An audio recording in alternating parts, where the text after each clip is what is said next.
alors nous avons jusqu'à 1 heure, et par là je désigne à la fois la durée et le terminus, jusqu'à 1 heure pour discuter, pour mettre en commun, pour croiser, pour tenter de croiser, pas forcément pour faire coïncider comme par hasard. Ah, c'est merveilleux, la distinction entre temps biologique et temps physique, c'est la même qu'entre Boulez et la Rodman, ça ce serait à la limite du ridicule, hein. Mais néanmoins, essayer de voir ce qui, on parlait tout à l'heure de frottement entre les disciplines, ce qui frotte, ce qui pique, et aussi ce qui caresse, puisqu'il était question de plaisir tout à l'heure. Voilà. Alors, je suis dans le mauvais cas de devoir lancer un peu une sauce censée réunir les différents ingrédients de ce matin. Moi, ce que j'ai, me semble-t-il, ce qui peut servir de point de départ, mais c'est à vous tous qu'il appartient, et pas simplement d'ailleurs à nos intervenants de lancer la discussion et de la vivre, c'est la question de l'extériorité, de l'hétérogène, hein, avec laquelle on a un peu commencé, à savoir est-ce que le phrasé, l'articulation expressive, pour avoir lieu, suppose cette confrontation avec un dehors, un ailleurs, en l'occurrence un ailleurs de la musique, ou quelque chose qui dans la musique est déjà constitué comme un ailleurs, le choral de Bach par exemple. Voilà. Et puis évidemment, la question du temps biologique versus, mais appelé à faire une nouvelle variété, une nouvelle compacte avec le temps physique. Là-dessus, les questions que posait Mel sur le rapport entre le temps ou la pulsation indiquée par un métronome et ses éventuels correspondants avec les rythmes cardiaques, nous met également en présence de cette confrontation. Est-ce que c'est autre chose ou pas? Et la communication de Jean-Marie Adrien lançait cette hypothèse qu'en amont, effectivement, de ces deux types de temporalité, ou de la musique et la danse, pour dire les choses différemment, il y avait un substrat, un élément, une matière, hein, dont l'exploration, délivrée de tous les refoulements institutionnels, des modes d'exécution instrumentaux ou d'exécution chorégraphique, hein, nous permettait de retrouver. Alors, je pense que dans un premier temps, on peut proposer à nos intervenants de donner une réaction d'ensemble sur ce qu'ils ont entendu des deux autres, mais assez rapidement demander ensuite à la salle de rebondir, réagir sur ce qui est dit. On tente quelque chose de difficile, c'est de parler ensemble, hein, et pas de dire « Ah oui, on va réanalyser le cas Boulez-Landman pour savoir si oui ou non… » Bon. Mais évidemment, toute allusion et toute reprise de ce qui a été dit ce matin, on ne part pas sur du vide non plus. Voilà. Donc, dans un premier temps, je vous encourage à lancer entre vous ces discussions, et je ferai le va-et-vient avec la salle dès qu'il me semblera que ça devient pertinent. Et si quelqu'un d'entre vous, évidemment, semble devoir intervenir sur un débat en cours, qu'il se manifeste et je me déplacerai, je lui lancerai le micro. Tu veux commencer, Antoine? Voilà. Oui, il marche, le micro. Oui, il marche, oui, pour déjà peut-être répondre à la question de l'existence ou non d'un dehors musical, je crois qu'on peut répondre dans un premier temps au moins, de façon assez simple à cette question, à savoir que la musique a conquise son autonomie, c'est-à-dire la capacité d'exister par elle-même, assez tard, en fait. En gros, disons, au début du XVIIIe siècle, et justement avec une forme qui est la fugue. Par exemple, l'origine de la fugue, c'est ce qu'on appelle le ricercar, et c'était un espèce de jeu d'imitation, mais qui fonctionnait vraiment avec des textes religieux, des psaumes. Bon. Et ce qui faisait l'unité d'un ricercar, c'était pas la musique elle-même, c'était l'unité du texte qui était mis en musique. Alors que justement l'invention de la fugue, que magnifie évidemment Bach, c'est le moment où la musique fonctionne uniquement par elle-même. Et ça a initié toute une tradition de la musique autonome, de la musique pure, qui culmine certainement, disons, dans la seconde moitié du XXe siècle, et qui a entraîné avec elle une logique une attitude qui a été celle d'intégrer ce à quoi elle touche. Et de façon tout à fait exemplaire, prenons par exemple quelque chose d'aussi immémorial que le lien musique-poésie, eh bien quand on écoute encore un lied un lied de Schubert ou de Schumann, il y a évidemment un lien très très étroit entre la musique et la poésie, mais en même temps, vous entendez le poème. Il est là, il est présent. Un siècle plus tard, un siècle et demi plus tard, en résonance avec, disons, le structuralisme pour parler court, eh bien justement chez Boulez, le poème de Mallarmé, il est en quelque sorte digéré par la musique. Hein.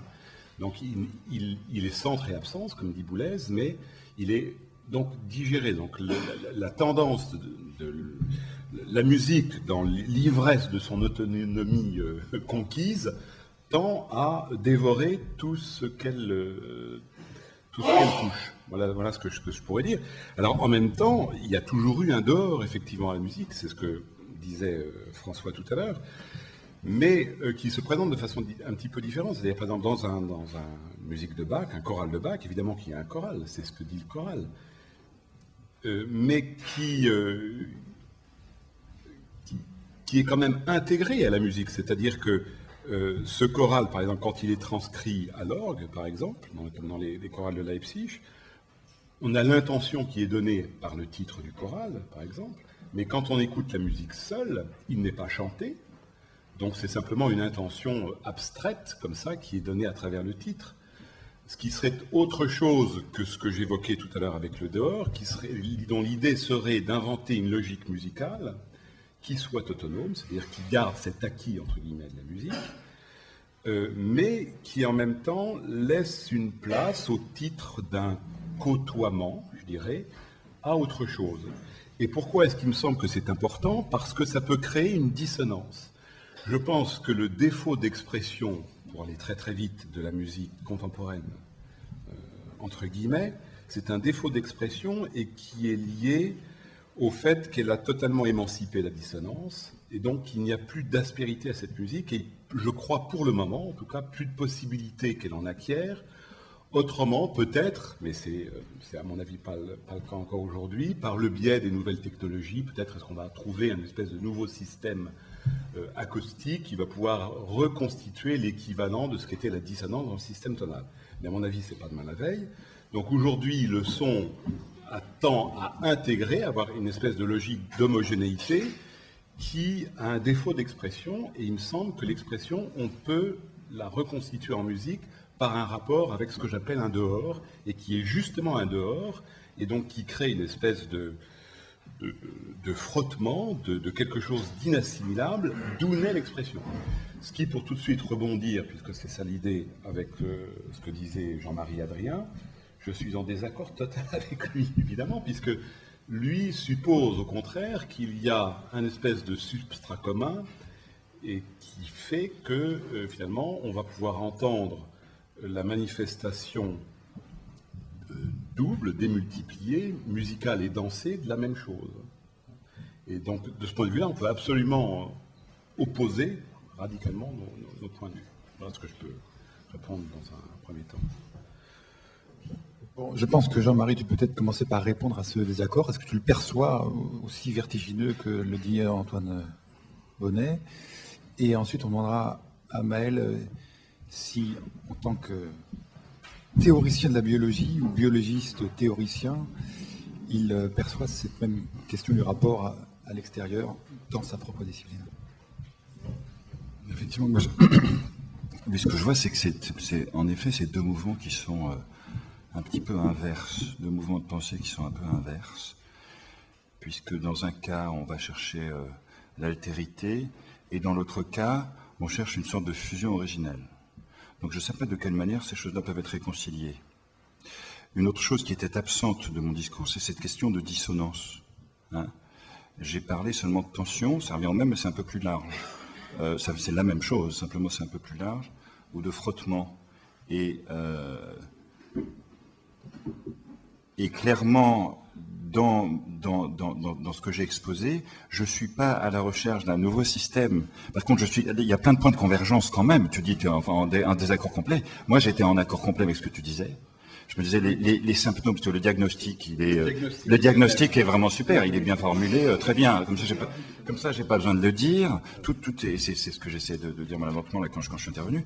Le diagnostic. En revanche, c'est vrai que j'ai l'impression d'être vraiment avec d'autres hypothèses et pas dans la même approche, hein, c'est-à-dire dans un cadre, dans un angle d'attaque vraiment différent. Par exemple, implicitement, dans le travail, là, qu'est-ce qu'on voit? C'est des vieux systèmes, des systèmes éprouvés de tension-détente, dont tu as parlé aussi, et pas tellement une recherche d'autre chose. Simplement une recherche d'intelligibilité et de sens, quoi. Voilà. Donc donner du sens par un regard nouveau sur ce que nous sommes, plutôt que de chercher une réponse nouvelle. Voilà, c'est vrai que c'est voilà, des accords, je ne sais pas. En tout cas, ça diverge un petit peu. Mais dans ce que vous dites tous les deux, là, il y a un diagnostic qui est assez consonant. C'est-à-dire que autant Antoine reproche à un certain développement de la musique son caractère endogène, sa recherche systématique d'intégration, et dans laquelle la fonction expressive du phrasé est caduque, puisqu'il n'y a rien d'autre par rapport auquel on puisse risquer, tenter ces déhanchements, ces déhiscences, ces tâtonnements. Voilà. Bon. Mais et en un sens, ce que décrit Jean-Marie Adrien, c'est l'état d'une musique enfermée dans sa codification systématique et l'état d'une danse qui slalome indépendamment là, de la musique, et un appel à l'un et l'autre de se réunir. Mais ce qui pour toi est un tâtonnement est pour lui une fusion. C'est la différence, si j'ai bien compris. Oui, on peut dire ça comme ça. C'est-à-dire que je n'emploierai pas le terme qu'il utilise d'intelligibilité, d'empathie. C'est-à-dire que je ne crois pas que tout dépend de ce qu'on entend par intelligibilité. Mais par exemple, j'ai été extrêmement frappé que tu as donné comme exemple de quelqu'un qui parle dans une langue étrangère auquel on ne comprend rien, mais on comprend qu'il dit quelque chose qu'on ne comprend pas. Voilà. Alors, jusqu'à quel point est-ce que ça fonctionne avec la musique?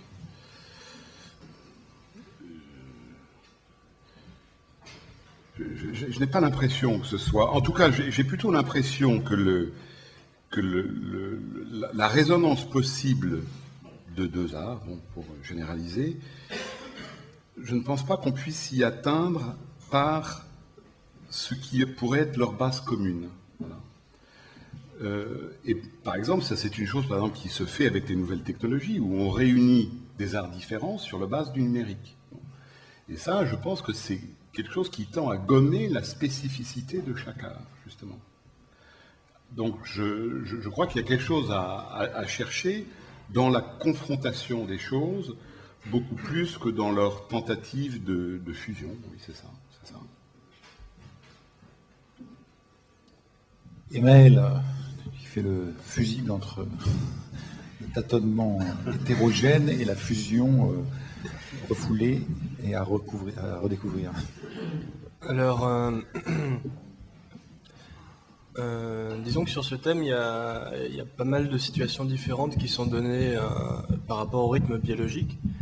Donc, par exemple, ce dont j'ai parlé, donc, avec un rythme physique qui est invariant pour toutes les espèces, donc par exemple le rythme des jours et des nuits, et le rythme biologique, on va dire même la vitesse d'un organisme, fait que,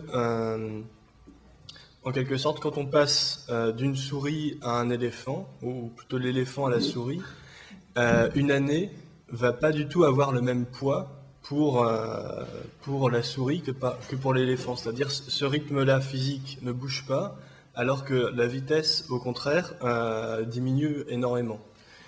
Donc là, ici, en quelque sorte, il y a une intériorité de l'organisme qui correspond plutôt au rythme interne, et on a un rythme externe qui, lui, est rigide et qui va déformer l'évolution du vivant.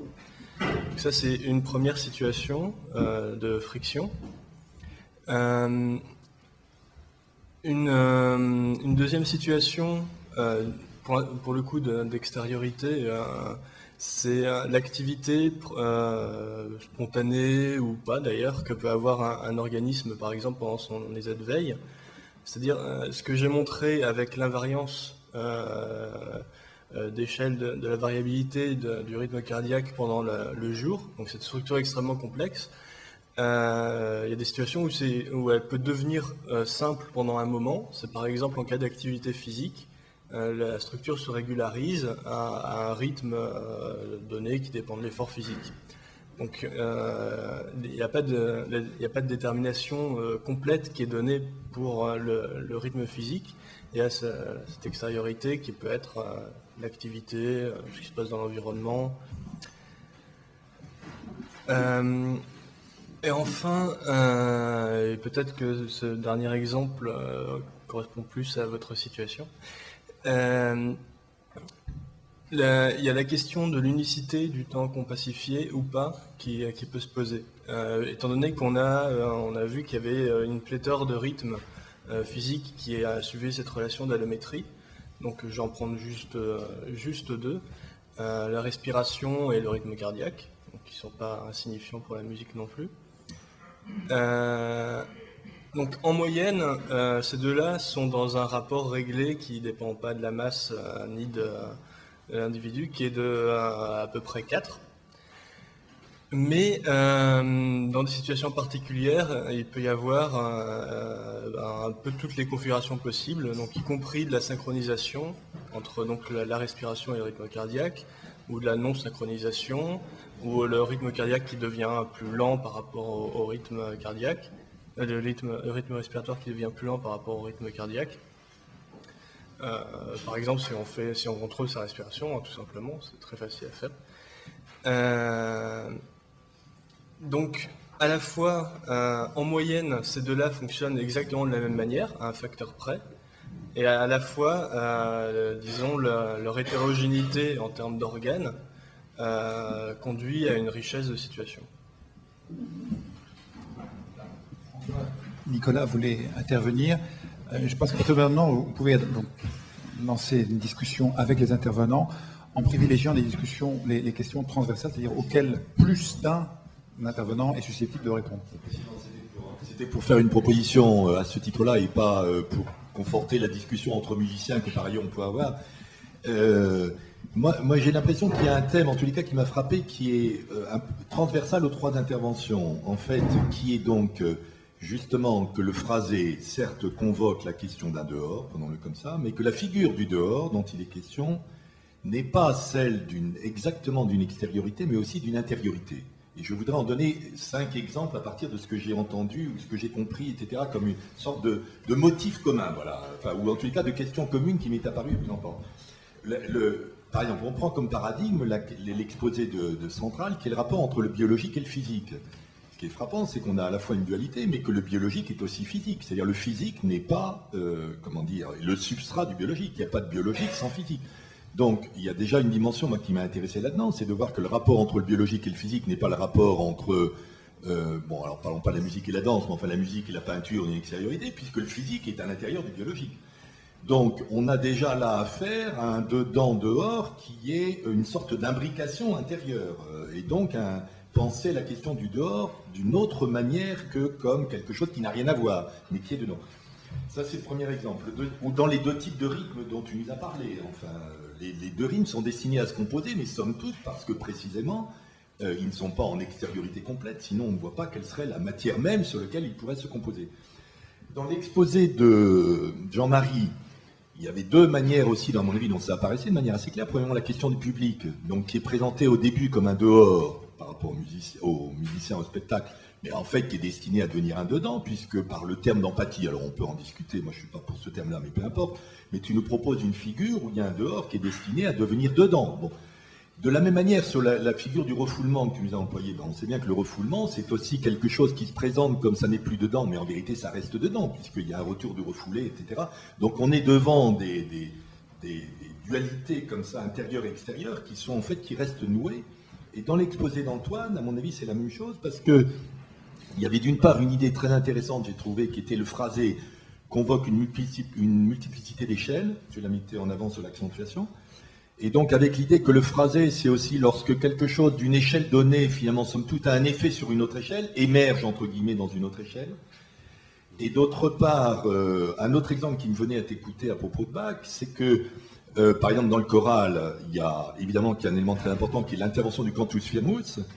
Le cantus firmus, c'est quand les valeurs longues interviennent. Bon, or, il est évident que le cantus firmus, à la fois n'est pas extérieur, mais est figuré comme un extérieur. C'est-à-dire que finalement, il est figuré comme une intrusion du cantus, même si on ne connaît pas le texte, de toute façon, on sent que c'est comme s'il y avait quelque chose de musical, mais qui est musicalement figuré, comme l'arrivée à l'intérieur de la musique d'un dehors.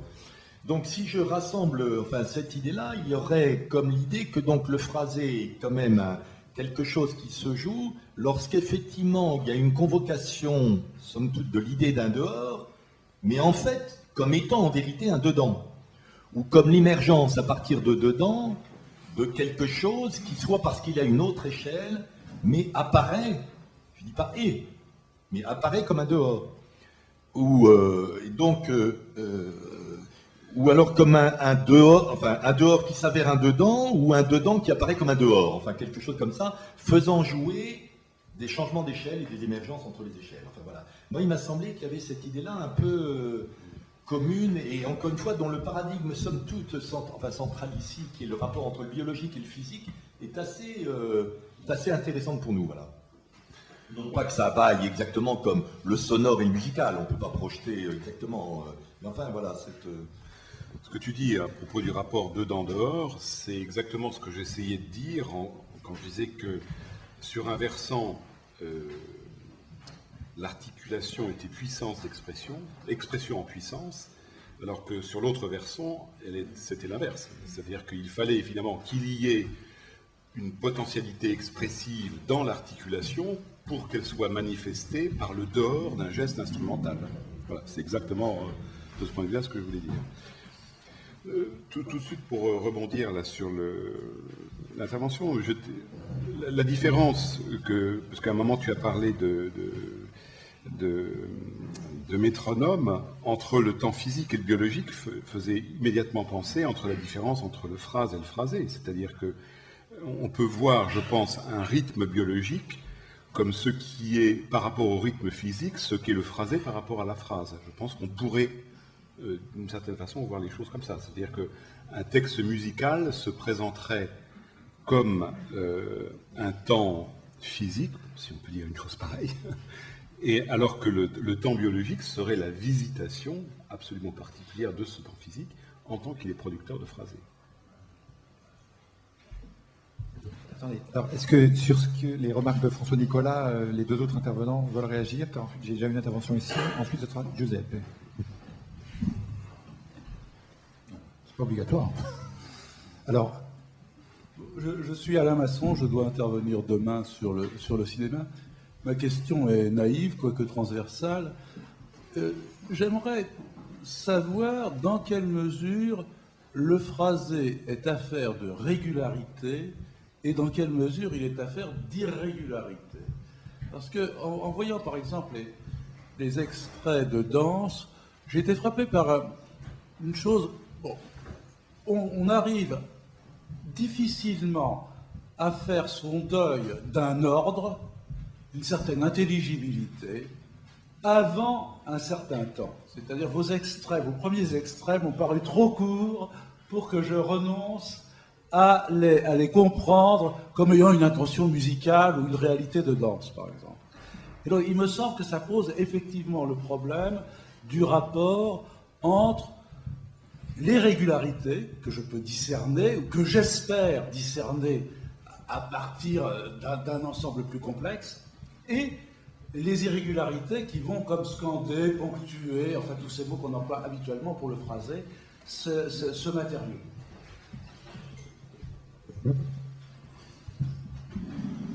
Moi, je trouve que oui, ça va de soi. Je crois que dans l'installation de cette communication et cette compréhension entre un public, donc un observant et un exécutant, il y a un certain temps critique qui dépend de l'observant, hein, parce que vous avez un regard qui est très spécifique. Je pense que quelqu'un qui serait, entre guillemets, du métier, ira plus vite, bien sûr. Et moi-même, là, j'étais pris par le temps et j'ai coupé les choses. Mais je sais qu'il faut un temps pour installer les choses. Et dans ce temps-là, on installe des règles. C'est comme dans le scénario, quand au début, hein, on donne plein d'informations pour arriver à construire chez la personne à qui on expose cette narration un certain nombre de présupposés qui font qu'ensuite on va le récompenser de cet investissement dans une compréhension bien carrée. Ensuite, on va introduire des tensions qui font qu'il va y avoir une acmé, un crescendo, un point climax, et ensuite une dissonance dans le scénario. Donc on est bien dans un art de la composition dans le temps, et l'unité de temps, elle est fondamentale. Là, c'était peut-être trop court. Moi, je comprends tout ce que vous me dites. J'ai pas de souci du tout avec ce que vous dites. Non, mais c'est vrai. Non, mais pour moi, c'est très compréhensible. Et...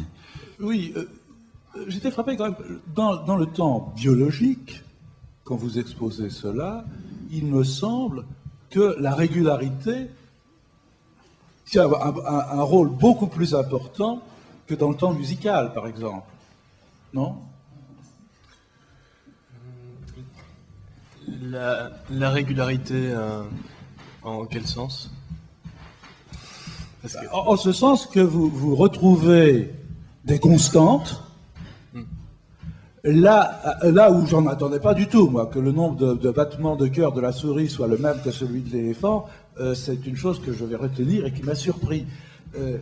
Et donc, il s'agit de discerner des régularités. Et c'est à partir de ces régularités que vous constituez le rythme, beaucoup plus qu'à partir de ponctuations qui pourraient varier, d'accentuations qui pourraient varier.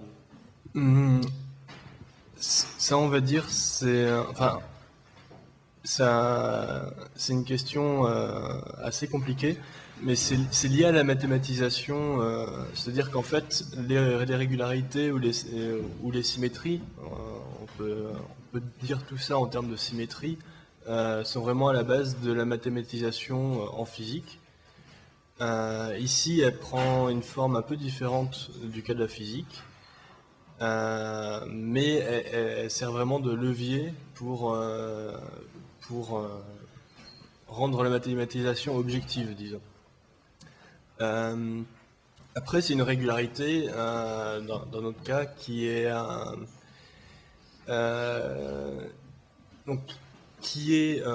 par au-dessus, en quelque sorte, c'est-à-dire c'est sur l'ensemble de la vie, le nombre de battements de cœur reste à peu près le même. Mais ce qui est intéressant, c'est que notre schème géométrique permet aussi de révéler les irrégularités par le cadre, donc avec les images que je vous ai montrées, qui, elles, ne sont pas mathématisées en quelque sorte. Elles sont mathématisées dans d'autres cadres, mais ici, elles apparaissent juste, disons, dans leur morphologie, en mettant des données réelles dans le cadre théorique. Donc il y a une dualité quand même entre les deux. Oui, je crois qu'il faudrait préciser deux choses qui sont très très différentes, c'est la métrique et la rythmique. Le terme communément, l'usage du terme rythmique induit en erreur. Par exemple, dans les musiques dites populaires, etc., on dit que ce sont des musiques rythmiques. Alors que, en fait, ce sont les musiques les moins rythmiques qui soient, puisqu'elles sont finalement faites simplement de scansions absolument régulières, dont le modèle est en fait la marche militaire, en fait. Hein, c'est exactement ça, il s'agit de marcher au pas. Bon. Alors, il y a une dimension métrique dans la musique, dans certaines musiques, à travers justement ce que pulse le métronome, c'est-à-dire qu'il donne une certaine pulsation régulière, et avec une alternance de temps fort et de temps faible, dans le système tonal en liaison avec la hiérarchie harmonique. Mais ce qu'on appelle le rythme, c'est justement la torsion de cette métrique, c'est-à-dire quelque chose qui est très très différent. C'est-à-dire par exemple tout ce jeu d'accentuation que j'ai montré dans les exemples, le rythme relève de ça. Donc pour faire le lien avec le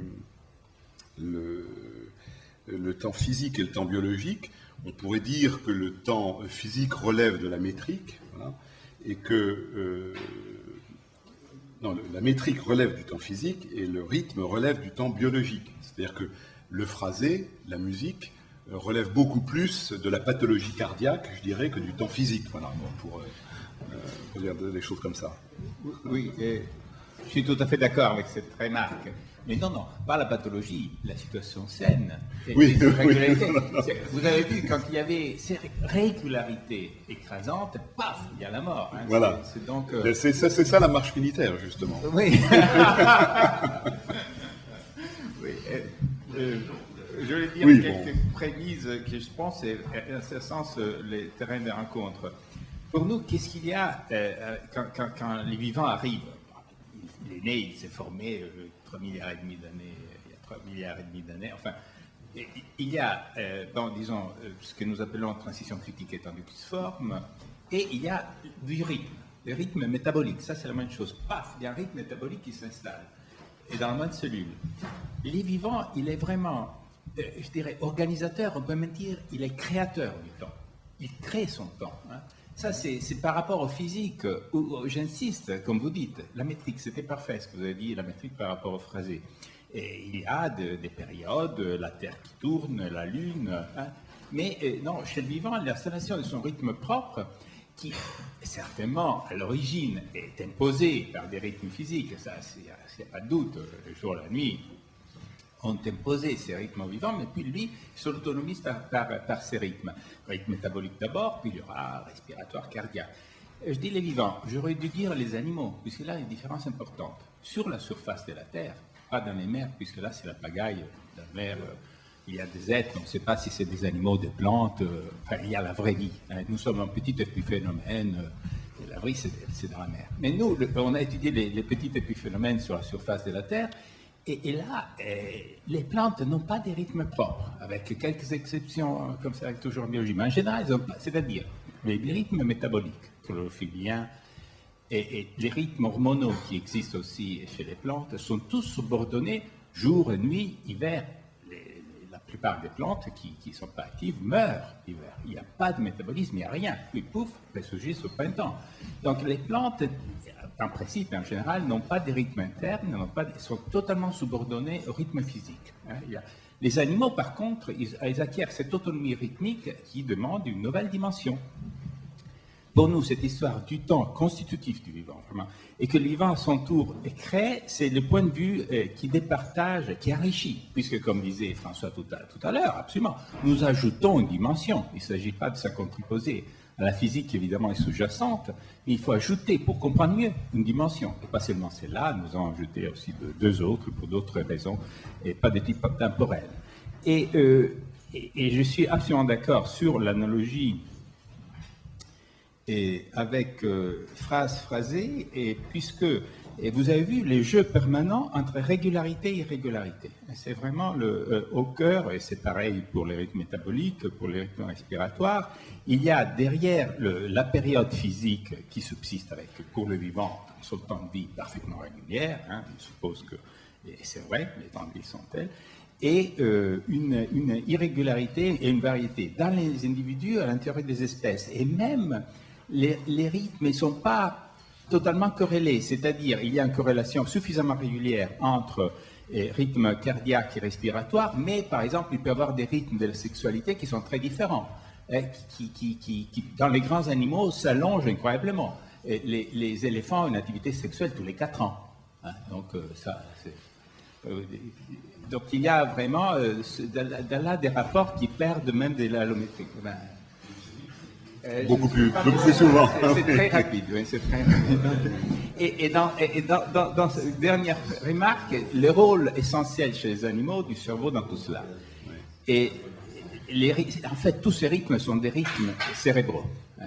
Ils sont imposés au corps, au point qu'il y a quelque chose de très étrange que j'ai appris récemment, qui a été observé aussi assez récemment. Et le cerveau impose chez les mammifères un rythme respiratoire entière environ de la grossesse. C'est-à-dire, les humains, à 3 mois, les cerveaux imposent aux poumons de respirer. Puisque les poumons, quand ils commencent à se former, ils acquièrent la dimension fractale, la structure fractale qu'ils ont dans l'activité, dans l'échange. Ils respirent liquide amniotique. Et pendant 6 mois, il va respirer par une position du cerveau qui ne sert pas, disons, oui, il sert puisque ce liquide va participer des échanges. Donc, c'est vraiment chez les animaux. Tout d'un coup, il y a cette formation de ces rythmes avec des régularités, la variété incroyable de rythmes qui sont au centre de la constitution même du vivant. Il se construit grâce à cette imposition du rythme de la part du cerveau. Et là, je trouve que, pour moi, le rôle des rythmes propres, de la musique, tout ça, c'est vraiment une expression extrême, cette centralité pour les animaux de temps et la variété des rythmes qui sont constitutifs de son être. Hein. Bon. Des réactions éventuellement à cette... Oui, mais il y a une chose qui la différence entre la souris et l'éléphant, il me paraît évident que en liaison avec cette activité cardiaque de l'éléphant et de la souris évidemment vit beaucoup moins longtemps. D'accord. Mais en même temps, c'est une vie. C'est une vie. On peut imaginer que la souris se représente sa vie comme sa vie sans penser à celle de l'éléphant. Évidemment, bon. Oui, mais d'accord. Mais enfin, disons que ça fait une vie, voilà. Donc, on peut prenons par exemple faisant la comparaison avec un morceau de musique dont extrêmement rapide, comme ça, comme une toccata, un morceau extrêmement rapide, ne peut être que court, forcément, mais il est perçu comme le temps d'un morceau. Alors qu'un morceau dont le rythme serait beaucoup plus lent, peut-être un morceau éléphantesque, serait objectivement plus long, mais pourrait être vécu comme une durée qui n'est pas forcément plus longue que le plus court qui est plus resserré. Donc c'est ça qui me venait à l'esprit entre l'équivalence d'une vie et une vie. Et... À propos des éléphants et des souris, je repense à des choses qui nous sont apparues dans les prémices de ce travail. La réflexion donc sur les différences à l'époque entre la musique et la danse, et quelque chose qui est un constat de bon sens. Je sais pas, je vous le soumets, je vous le propose. C'est de dire, on constate assez vite, quand on travaille comme ça dans un champ interdisciplinaire, que les danseurs et les musiciens n'ont pas la même perception du temps. Premier constat. Deuxième constat, les musiciens ont une perception du temps plus subtile, plus fine. Un musicien est capable de jouer avec une pulsation assez rapide sur la 5e croche de quintolet. Vous dites ça à un danseur, il ne sait pas. Hein. Et donc, il ne sait pas faire. Donc, le temps du danseur est différent du temps du musicien. On se rend compte quand on est sur scène ensemble, n'est-ce pas ? Et l'interprétation qu'on peut en faire, ou que moi je faisais à une certaine époque, avant de faire celle que j'ai faite aujourd'hui, c'est de dire, finalement, la personne qui est habituée à bouger de phalanges, forcément bouge très vite, comme une souris, ou comme une mouche. Et du coup, non mais c'est vraiment simple, et du coup, elle apprend dans son cerveau à avoir une gestion du temps vraiment beaucoup plus rapide que le danseur, qui est l'éléphant de l'histoire, mobilise pour faire n'importe quelle proposition une masse plus importante, et donc, et là c'est le physicien qui parle, a besoin de plus de temps, et donc construit une perception du temps qui est plus large. Voilà, c'est un constat de bon sens, et c'est ce à quoi me fait penser cette histoire de souris d'éléphant. Alors Thierry Paul voulait intervenir. Oui, je voulais un peu poser la question de savoir si les histoires de phrasé, les questions de phrasé se placent uniquement dans la dimension temporelle, parce que là, depuis le début de la discussion, finalement, on parle du phrasé dans le temps. Alors, ça revient un peu à se demander ce que tu disais, Antoine, justement, dans tes deux définitions de phrasé, de le phrasé compositionnel et le phrasé interprétatif, en quelque sorte. Alors, évidemment, l'interprète, en tout cas en musique, se déplace dans un temps, enfin. Mais est-ce qu'en composition, vraiment, le phrasé est toujours placé dans une dimension temporelle ? Ou est-ce qu'il n'y a pas... Alors, on peut penser à des phrasés verticaux, évidemment, enfin, c'est un peu sommaire comme ça, mais est-ce qu'il y a une histoire de s'intéresser à des problèmes d'articulation en dehors de l'articulation par rapport au temps d'exécution de l'œuvre ? Tu l'avais dit d'ailleurs. Moi, je pense qu'il y a tout de suite le champ harmonique, le champ vertical. C'est-à-dire que c'est ce que je voulais dire tout à l'heure pour ajouter et enrichir le débat sur la régularité et l'irrégularité. Il y a tout de suite quelque chose qui se superpose dans l'écriture, qui est les frottements dont parlait Antoine, ou les tensions qui sont d'une autre nature que celles qui consistent à être irréguliers par rapport à un champ régulier, vous voyez bien, qui introduit une tension, une surprise, la syncope, tout ça. C'est les tensions harmoniques ou de couleur, que sais-je. Bref, une autre matière qui introduit ces frottements et ces tensions. Peut-être du coup en extérieur par rapport à cette pulsation. Oui, mais y a-t-il un phrasé là-dedans ? C'est ça la question. En tout cas, il y a des règles. En tout cas, il y a des comportements. Il y a une dynamique. Dans le champ harmonique, par exemple. Oui, là c'est-à-dire que la musique ne peut pas échapper au temps, de toute façon, par définition. Donc, même la dimension qu'on dit verticale de la musique, elle se déploie dans le temps, quand même. Donc... Oui, mais enfin, quand tu composes, quand même, tu es pas dans le temps de l'exécution de l'œuvre, quand même. Non, bien sûr, mais enfin, je me représente ce que j'écris à un moment T hors temps, enfin, j'aime pas tellement cette catégorie-là, comme ayant un certain déploiement dans le temps, justement. On ne peut pas faire abstraction du temps, de la dimension temporelle dans la musique. C'est impossible. Non, on peut y faire abstraction, mais enfin, il y a des... Je sais pas, si tu te fixes, tu vois, par exemple, le choix d'une série, le choix d'une série, ça va pas être, c'est pas quelque chose qui se fait c'est quelque chose qui se projette immédiatement dans le temps de l'œuvre. Après, c'est la composition avec la série, il y a des choses comme ça qui se passent, ou bien même décider que tu vas composer un opéra ou que tu vas composer une toccata, tu vois, c'est des processus de composition qui se... Une série est une chose totalement abstraite. Enfin, je veux dire, c'est pas encore de la musique. Je veux dire, c'est. Mais dans le processus de composition, elle est Oui, mais Justement, enfin, je pense- on la déclinerait pas en termes de phrasé, en tout cas. Voilà, je crois pas. Oui, Anne-Marie Payet. Je pensais justement qu'on pouvait aussi peut-être opposer deux pôles. C'est l'histoire du découpage en unités. Quand on rapprochait le corps de la danse et la musique. Parce qu'il me semblait qu'en musique, ce qui venait plus spontanément dans l'idée, c'est un découpage en unités, alors que justement, dans le corps, on va... d'abord appréhender une espèce de tout. Si on fait un geste, quand on prend l'aspect cinétique d'un geste, justement, on a essayé de décomposer. Ça vient beaucoup moins intuitivement, justement. Donc, il y aurait une démarche inverse, peut-être, de passer de cette globalité du geste à toute une décomposition, alors que le musicien, au contraire, aurait plutôt, lui, à passer de ces bribes, de ces doigtés, à quelque chose de global. Donc, je ne sais pas si je me trompe. Mais ça, j'ai l'impression que ça dit quelque chose sur votre méthode d'analyse, en aval. Et que, en amont, c'est vrai, ça fait beaucoup de sens ce que vous dites, mais j'ai l'impression que c'est une tentative de modéliser ce que vous voyez, ce que vous ressentez, mais en aval. Et en amont, la question ne se pose pas comme ça, du tout. La danse n'est pas forcément, à mon avis, intégrée. Et la musique composée d'éléments élémentaires, enfin, un assemblage d'éléments élémentaires. Ça, je crois que c'est vraiment une analyse en aval, au bout du jour, vous voyez. Genre, alors voilà, j'ai de la danse, de la musique, comment j'appréhende cette chose-là. Et effectivement, j'ai des difficultés parce que la danse est encapsulée avec 250 millions de degrés de liberté, tout ce que vous voudrez, alors que l'autre, c'est des notes. Mais bon, vous êtes tout en bas de la production. Si vous vous situez en haut... Non, mais ce que je voulais dire, c'est qu'il y a infiniment plus d'unités dans un geste, si on voulait décomposer. Ça a échoué d'ailleurs, toutes les analyses des cinétiques, on a arrêté de faire cette espèce de structuralisme du geste, parce qu'il y avait infiniment plus d'unités englobées dans un lever et baisser de bras je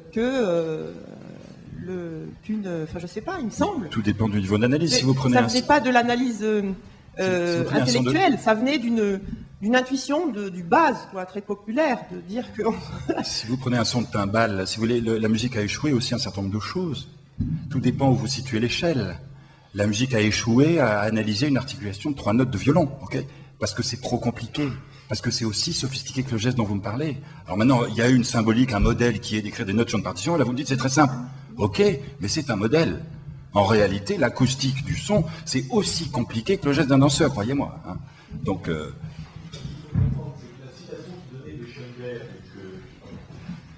La citation qu'Antoine Bonnet a rappelée de Schoenberg en disant on ne sait pas comment lier deux notes, parce que pour un musicien, une note, c'est une dynamique, c'est déjà un phrasé.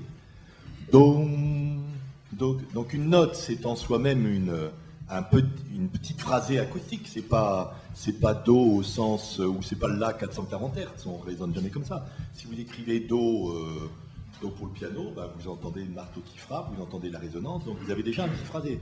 Puis alors vous en avez une autre. Donc alors comment on fait un phrasé de deux phrasés? C'était la question de Schoenberg. Mais parce que voilà, pour le musicien, la note n'est pas un élément, c'est déjà une dynamique. La note est une dynamique. Oui, enfin, en attendant, c'est vrai que la façon dont l'enseignement musical est transmis est bêtement peut-être, est trop en aval et analytique. C'est-à-dire qu'il y a des notes, on apprend à les jouer, puis après on va les nuancer, on va perfectionner le toucher, et puis avec l'assemblage de ces performances, on va enfin arriver à une interprétation. Et je serais assez d'accord pour dire que ça produit des effets désastreux, puisqu'on voit de brillantes personnes sortant de conservatoire que je ne nommerai pas, qui sont incapables, ne fût-ce que d'improviser ou de jouer autre chose que ce qui est écrit entre guillemets. Bon. Mais c'est pas la question que je voulais poser, et d'ailleurs j'invite les personnes à préparer les questions suivantes. On est en train d'explorer cette espèce d'analogie entre temps physique et temps biologique, et phrase et phrasé, ou métrique et rythme. Je trouve c'est une piste vraiment, vraiment intéressante, et je trouve ça beau qu'on la lève comme un lièvre ce matin. Mais j'ai quand même une petite objection, c'est que dans le projet d'une expression, qu'elle soit musicale ou chorégraphique, ou choré musicale, ou antérieure à la distinction entre le geste chorégraphique et l'exécution de la forme musicale. Donc dans l'expressivité des phrasés musicaux ou chorégraphiques, il y a quand même autre chose que des variations, que je ne qualifierais pas d'aléatoires parce que je ne connais pas, mais des variations de rythme cardiaque ou respiratoire.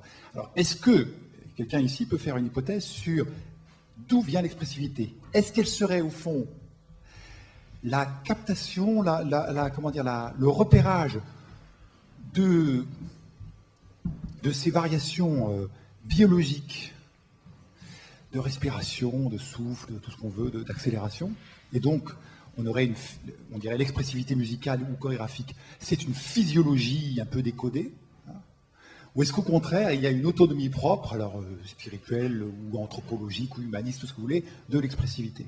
Donc j'interroge vraiment, je vous interroge, j'interroge tout le monde sur le rapport, puisqu'on est entré dans cette analogie, mais alors au fond, est-ce qu'il faut être naturaliste, c'est-à-dire au fond, la musique n'est qu'une physiologie plus ou moins codifiée, et la danse n'est jamais que la reproduction de ces angoisses ou de ces réflexes vitaux biologiquement conditionnés, ou est-ce qu'il y a une autonomie propre à se phraser en amont de la musique et de la danse?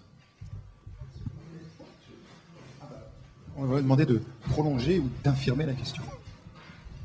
Je ne prétends pas répondre à une telle question.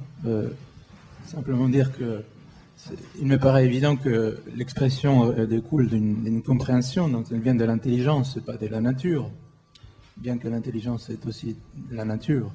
Mais je voulais dire qu'il y a un sujet qui n'a pas été abordé, me semble-t-il, dans cette histoire du rapprochement, par exemple, entre la danse et la musique, qui est l'élément central de la musique, c'est quelque chose qui s'écrit. Écrire. Et que la question du signe, c'est ce qui permettrait de communiquer la musique, par exemple avec la danse, ou avec la physique, ou la géométrie, ou toutes les autres choses. Donc je pense que cette question n'a pas été abordée, la question de l'écriture, du signe. C'est-à-dire que le rapport entre le vital et le mécanique, qui vous préoccupe beaucoup, je vois, ne peut s'aborder qu'à partir de cette question du signe plutôt qu'à la question du rythme. C'est la première chose que je voulais dire. Et puis rebondir sur la question que vous posez de l'expression l'expression, c'est le fruit d'une compréhension. La question de la notation et du signe, la question chorégraphique sera abordée dans ce colloque, hein, avec la question de la notation chorégraphique. Je passe les paroles à François. Bon, la question de la notation, moi, me paraît un petit peu différente, mais c'est une question importante. Mais non, je voulais répondre à l'expression, mais ça nous renvoie à un troisième colloque et encore autre chose. Mais selon moi, il y a expressivité précisément, mais là, c'est un peu conceptuel, un peu abstrait ce que je dis, mais ça me paraît, je peux l'illustrer d'exemples très simples. C'est lorsque tu as la confrontation entre une poussée intérieure de quelque chose, une dynamique intérieure, qui rencontre un bord, qui s'affronte à quelque chose, qui se présente comme une limitation extérieure, mais cette limitation extérieure s'avère en fait être endogènement constituée. C'est-à-dire lorsque, enfin je sais pas, moi j'ai toujours comme exemple d'expressivité les miniatures iraniennes, où on a à la fois un cadre extrêmement bien constitué, on a à l'intérieur une nature florissante, et puis à quelques endroits, tout d'un coup, la nature déborde le tableau, déborde le cadre qui est donné, etc. Et il y a à ce moment-là une espèce de puissance expressive parce qu'elle manifeste une espèce de tension intérieure qui s'est manifestée parce qu'elle rencontre un bord, mais ce bord, c'est là où il y a vraiment expressivité, n'est pas comme une espèce de contrainte extérieure, en vérité, même si son apparence est telle, mais lorsqu'elle s'avère être en fait elle-même une contrainte que le tableau s'est donnée. Enfin bon, voilà, c'est un peu abstrait comme, mais voilà. Et le phrasé, d'une façon, je pense, mobilise. C'est en ce sens-là, je crois qu'Antoine connecte les deux choses. C'est pas exactement la même chose, mais le phrasé mobilise les mêmes constituants, voilà, les mêmes ingrédients que ceux que je viens de dire, qui sont un peu abstraits, pardonnez-moi.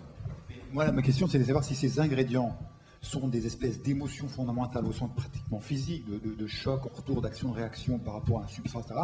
Ou alors, est-ce qu'ils ont on parle d'intelligibilité, est-ce que l'intelligibilité n'est ici que la description de chaînes d'interaction, j'allais dire, purement biologiques, hein, ou est-ce qu'on considère qu'il y a place pour une intention de signification qui ne soit pas réductible au biologique? Je sais que c'est un énorme débat entre naturalisme et mentalisme, si vous voulez, hein, mais c'est une question qu'on n'aura certainement pas le temps de traiter dans les 10 minutes qui restent, et donc je donne la parole à Joseph qui voulait reprendre. N'hésitez pas à participer, il vous reste 10 minutes pour ce faire. Je suis totalement contraire à toutes sortes de réductions naturalistes. Dans notre discours, il y a le fait que le vivant impose, crée un temps dans un univers physique en ajoutant une dimension qui est nécessaire pour le rendre intelligible ce temps. Après, sur ce rythme, il y a une construction qui est sociale, qui est le langage. Certains linguistes disent que l'origine du langage, c'est le chant. Les hommes ont commencé à chanter pour communiquer.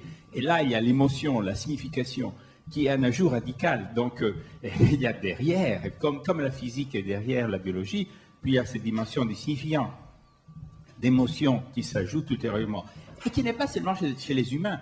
C'est-à-dire, je me détache tellement de la naturalisation que je pense que dès qu'il y a une activité sociale, même parfois chez les animaux, l'exemple c'est les oiseaux. Les oiseaux, il y a la même espèce, éloignée sur la surface de la Terre, dans des contextes différents, ont des chants différents. Il y a un fameux exemple, j'ai oublié le nom, en Australie, d'une même espèce d'oiseau qui a un chant profondément différent. C'est un constitué d'un contexte différent, et les oiseaux qui attachent une signification, attachent des émotions, c'est pas comme nous évidemment, mais au chant, communiquent différemment. Donc pensez-vous, je pense que c'est vraiment un substrat sur lequel on a construit une montagne, hein, qui est la montagne sociale et de l'échange.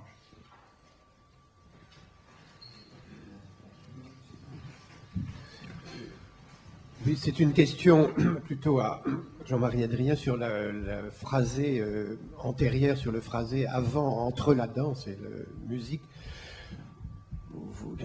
Juste sur ce que vous venez de dire, il y a un très beau texte de Darwin sur le chant des oiseaux, où il explique que les femelles préfèrent les plus beaux chants et qu'elles savent ce que c'est que la beauté. Non, je dis ça comme parenthèse, pour bien montrer que nous sommes des singes qui dansons de façon un peu compliquée, chantons de façon un peu compliquée, mais en effet, les oiseaux aussi. Oui, vous nous avez laissé avec, mais c'est tout à fait, de façon tout à fait passionnante, je veux dire, entre le moment où on se demande si la phrase, le phrasé est à l'origine plutôt de l'ordre de la danse ou à l'origine plutôt de l'ordre de la musique, indépendamment du fait qu'il me semble que dans les exemples que vous nous avez donnés, vous écrivez, vous êtes comme Pessoa qui écrit la prose de ses vers, vous écrivez la musique de votre chorégraphie, j'aurais envie de dire, c'est-à-dire, il me semble que le danseur en vous précède le musicien. Mais c'est une hypothèse, c'est une question, ça. Mais alors, ma question, elle est la suivante. Ça me fait plaisir, ça. Ma question, elle est la suivante. Parce que c'est un peu différemment. Aujourd'hui, on sait que beaucoup de chorégraphes composent leur musique, par exemple, et puis ensuite la mettent en musique. Mais évidemment, on connaît aussi le cas classique, que vous récuserez peut-être parce qu'il est un peu trop classique, où on met en musique, on met en danse un morceau qui est déjà écrit. C'est beaucoup plus rare. Mais enfin, on a vu l'exemple. Je me souviens de l'exemple un peu célèbre d'un vieux ballet de Roland Petit qui s'appelait Le jeune homme et la mort, et où on voyait Cocteau avait inventé l'argument. Ils ont commencé par répéter avec du jazz, et puis au dernier moment, ils ont répété sans musique d'abord, ils ont répété avec du jazz, et puis au dernier moment, on a substitué du Jean-Sébastien Bach, et évidemment, ça marchait très bien. C'était Babilé qui dansait ça. Mais ma question est que s'il y a une espèce d'espace un peu transcendantal entre musique et danse, je me demande si est-ce que vous iriez vers une hypothèse un peu pythagoricienne, un peu grecque finalement. Il me semble que c'est ça qu'on entend, disant que musiquet finalement c'est quelque chose qui n'est pas lié seulement au son, mais qui est une structure commune qu'on pourrait avoir avec plusieurs arts de la musique, comme Platon pouvait le penser. Alors ma question, elle est la suivante. C'est que dans Opéra et Drame, qui est un ouvrage de Wagner absolument passionnant, il explique qu'il y a finalement deux sources de la musique. Enfin, à ses yeux, il y a deux sources de la musique. La première, c'est en effet la danse. Alors l'idéal, ça sera par exemple l'apothéose de la danse de Beethoven, où c'est de la musique qui est entièrement faite sur de la danse. est faite pour être dansée au besoin, mais qu'il y a une autre source, c'est le drame. Alors le drame, ça veut dire quoi? Évidemment, pour lui, c'est la grande tragédie grecque qu'il met en musique dans les opéras. Mais en même temps, je pense que c'est un rapport à la langue, c'est un rapport à la phrase ou c'est un rapport à la rhétorique. Et là, on ne peut pas s'empêcher de penser que la phrase ou le phrasé dans la musique, dans toute la période peut-être baroque et aussi dans un grand nombre de ballets, et ensuite dans la pantomime, ont été liés à la phrase de rhétorique, c'est-à-dire je vais donner un exemple de Nevers, puisque j'ai vu dans Littré que au mot phrasé, Littré donne comme exemple un passage d'une lettre sur la danse de Nevers. Je n'ai pas retrouvé le passage. Enfin, dans Nevers, il y a des choses absolument passionnantes, mais le modèle de la danse, il est profondément rhétorique chez lui. Toujours, et il me semble que vous récusez, enfin vous excluez, vous refoulez peut-être après tout, le modèle rhétorique qui consisterait à dire qu'on danse avec des phrases qui sont évidemment pas des phrases qu'on peut reconstituer, mais qui finiraient par permettre de sortir peut-être du tête-à-tête, du face-à-face que vous faites entre la musique et la danse. Oui. Voilà ma question. Non mais là, j'en suis là, moi, hein, et ce que vous dites, je prétends pas du tout avoir fait le tour de cette histoire-là. En fait, ça, c'est une formalisation ex post de choses qui ont été produites. Et, vous avez vu dans un dernier exemple, il y a une histoire, il y a une narration. Donc, la dramaturgie est quelque chose qui m'intéresse beaucoup, mais que je prends d'une façon complètement naïve et sur laquelle je ne suis pas capable de parler, franchement. En revanche, j'ai pas mal réfléchi techniquement à cette question de la musique et de la danse, et c'est pour ça que je la formule un peu plus avant, vous voyez. Donc je ne peux pas vous en dire plus. Néanmoins, je vous remercie d'avoir dit ça, et juste sur ce que tu disais tout à l'heure, moi j'ai une réponse quand même qui énerve beaucoup François Nicolas, concernant l'émotion. Elle est complètement basique, et c'est effectivement la projection empathique. Alors là non plus, c'est pas élaboré autant que je voudrais, mais ça fait du bien de le dire quand on vient de lire Kahn dans son mater contemporain. C'est que les gens, non mais comme moi, hein, c'est que les gens dans la salle ont besoin de se projeter empathiquement, sinon ils s'ennuient, quoi. Hein? Alors, dans la danse, ça marche par le plaisir. Vous parliez des oiseaux. Moi, ce qui m'a frappé, c'est de réaliser que les oiseaux virent tous en même temps dans le ciel. La projection empathique sur le mouvement. La communication reptilienne. Même chose pour des êtres humains dans une salle. On voit la danseuse, c'est merveilleux parce qu'on danse. Maintenant, on le sait, on a fait des neurobidules, hein, on a regardé, on a fait de l'imagerie, et on a vu que le public mobilise les mêmes terminaisons nerveuses que la danseuse, donc il est dans le même plaisir. Alors après, on peut élaborer, oui, c'est un plaisir archaïque, reptilien. Je suis, moi, un peu innocent et niais, après, pour aller au-delà. Mais ça, faut le dire quand même, parce qu'on est perdu dans des analyses de spécialistes qui sont déconnectés de ces réalités-là, quoi. Hein. Bon, ça, c'est pour la danse. Et la musique, pareil, quand monsieur disait, c'est l'intelligence, la compréhension, j'étais content. J'ai parlé d'intelligibilité. C'est un mot qu'on n'emploie pas assez, je pense, en musique. Et quand on dit qu'on arrive à une saturation, alors du coup, ça pose la question de la marche militaire, du public, tout ça, sans entrer dans ce débat-là, tu vois. Parce qu'on aime bien la complexité. Parce que moi, j'aime bien le marteau sans maître. Mais l'autre, l'observant, comment mobilise-t-il, lui, son émotion, hein? Donc la question, je ne sais pas si on peut aller plus loin, mais ça me paraît vraiment lié à l'empathie. Voilà. Une dernière intervention avant notre pause déjeuner.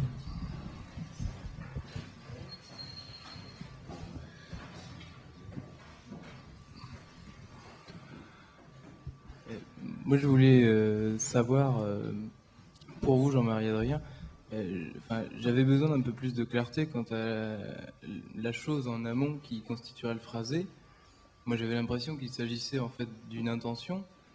Et d'ailleurs, je me demandais en quoi vous étiez si opposé que ça finalement, puisque une intention en amont de deux arts n'est pas finalement une fusion forcenée de deux formes résultantes, de danse ou de musique. Mais passons là-dessus. Moi, ce qui m'intéressait, c'était plutôt ce que vous disiez sur le sens de la création à partir du biologique ou à partir du physique, ou plutôt en musique à partir de l'intention intérieure ou d'une intention qu'on pourrait peut-être trouver ailleurs. C'est-à-dire que je pense que l'intention intérieure, ça n'a rien à voir avec le temps physique, puisque le temps physique, c'est plutôt le temps de la partition ou du signe, en tout cas. Mais est-ce que, finalement, on ne pourrait pas trouver une intention dans le donné musical, dans le donné acoustique, qui se révèle dans, en fait, ce que les instruments sont capables de faire. Qu'est-ce qu'on ne pourrait pas trouver une intention capturable ici et à gérer, à organiser de façon mentale ensuite.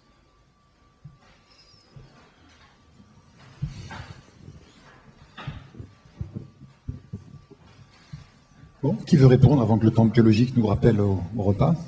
Oh, c'est une hypothèse naturaliste, hein. Ça, je reconnais bien cette hypothèse-là. C'est tout à fait équivalent à l'internationalisme, je crois. C'est l'idée finalement qu'il y a une espèce de racine commune entre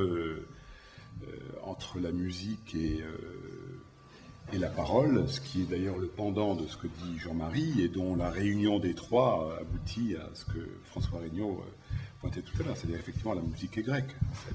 Mais ça, je pense que c'est un état peut-être mythique de l'origine perdue, mais qui est mythique, c'est-à-dire que c'est le fait même que l'on puisse poser, que l'on puisse nommer musique, qu'on puisse nommer de trois termes quelque chose qui autrefois n'était désigné que par un, indique que la chose est perdue irrémédiablement.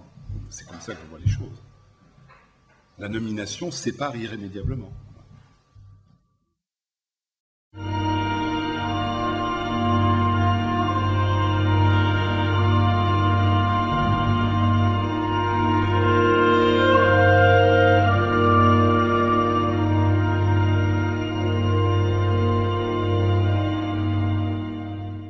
J'ai la tâche un peu difficile de proposer un espèce de fil pour relier les choses. Je vous en propose deux, avec l'idée peut-être que ensuite la première chose la plus intéressante à faire, c'est qu'effectivement les uns et les autres, bon, Thierry Paul est dans une situation un peu particulière, on le laissera juge, de rétroagir un peu sur les exposés des autres.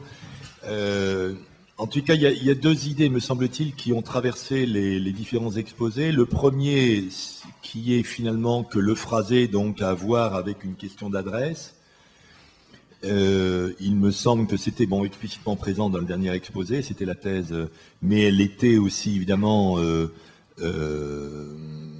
implicite dans l'exposé de François Regnault, puisque dans toute évidemment la question de la diction, cet aspect-là aussi est comment entendre le texte, comment cette question la traverse, et puis d'autre part, elle était relativement explicite aussi dans l'exposé d'Yves Meyer, donc qui est le phrasé comme adresse. Donc je reviens quand même sur cette idée, moi, qui m'a frappé, parce que je l'avais pas avant, qui est quand même le phrasé est quand même toujours quelque chose qui se joue dans une interface, enfin sur une frontière, on va dire, une chose comme ça. Et le deuxième, me semble-t-il, l'autre idée, mais qui est d'ailleurs une manière de développer la première, c'est que la question du phrasé se jouerait lorsque confronté à une unité, on va dire, de structure, il s'agit de la projeter dans une sorte d'unité de sens qui à la fois l'explicite, la déforme, la tord, donc que le phrasé aurait à voir quand même avec proposer une figure transmissible ou adressable de l'unité, mais qui du simple fait d'être adressé ou adressable implique une torsion, une déformation par rapport à ce que la structure elle-même présente comme unité. Bon, j'en veux... il me semble que c'est aussi une idée qui traverse un peu les trois exposés, soit à travers la question du rapport entre vers et langue, tel que François Regnault nous en a parlé, avec le choc, la confrontation, la disjonction, le rapprochement entre deux types d'unités et les torsions replis que ça impose. À travers bien sûr ce que nous a dit Yves Meyer sur finalement l'unité non temporelle du texte et une forme d'appropriation finalement qui doit passer par la temporalité et qui doit transmettre quelque chose du sens mathématique de la démonstration par-delà son évidence ou sa fulgurance. Et d'autre part, à travers aussi ce que nous a dit Éric aussi sur finalement quelque chose comme ça dans la structure du tableau qui pose une question à travers par exemple la rupture, la disjonction entre le visage et le bras, et qui doit en tous les cas s'adresser à quelqu'un comme une figure d'unité de sens possible pour convoquer son... Voilà, donc disons, ces deux problématiques me paraissent être éventuellement un fil qui traverse comme ça les différents exposés, Et ce que je vous propose pour entamer la chose, ce serait que chacun, pas forcément se prononce sur ce que je viens de dire, c'est pas tellement ça, mais rétroagisse aussi peut-être aux exposés des autres et essaye finalement d'indiquer ce qui peut être commun, différent, les ruptures, etc. entre François. C'est une question sur les démonstrations mathématiques, parce que je me rappelle avoir, je crois que c'est Alain Badiou qui avait dû m'en parler une fois, c'est sur la longueur des démonstrations, c'est-à-dire, vous avez quelquefois des théorèmes, je ne suis pas du tout compétent, et donc je parle comme vraiment avec du point de vue de Cyrus, mais vous avez quelquefois des théorèmes qui durent 30 pages. Et il est évident que pour suivre une démonstration de ce genre, ça dépasse le phrasé, là, je veux dire, on est complètement dépassé. Tu veux dire pas la longueur du théorème, oui, la démonstration. La longueur de la démonstration. Oui, non, pas le théorème. Un théorème de 30 pages. La longueur de la démonstration. La classification des groupes finis fait 200 pages. Oui, oui. L'énoncé du théorème. L'énoncé lui-même et la démonstration, c'est des milliers de pages, hein, je te signale. Alors là, on est encore dans le... On est dans l'éléphant. Et il est évident qu'il y a, comme il y a en logique, le modus ponens ou le modus tonens ou les phénomènes de substitution, vous remplacez une immense équation, une équation qui dure très longtemps par un signe quelconque, et puis ensuite vous calculez sur ce signe et vous n'avez pas à reproduire à chaque fois la démonstration.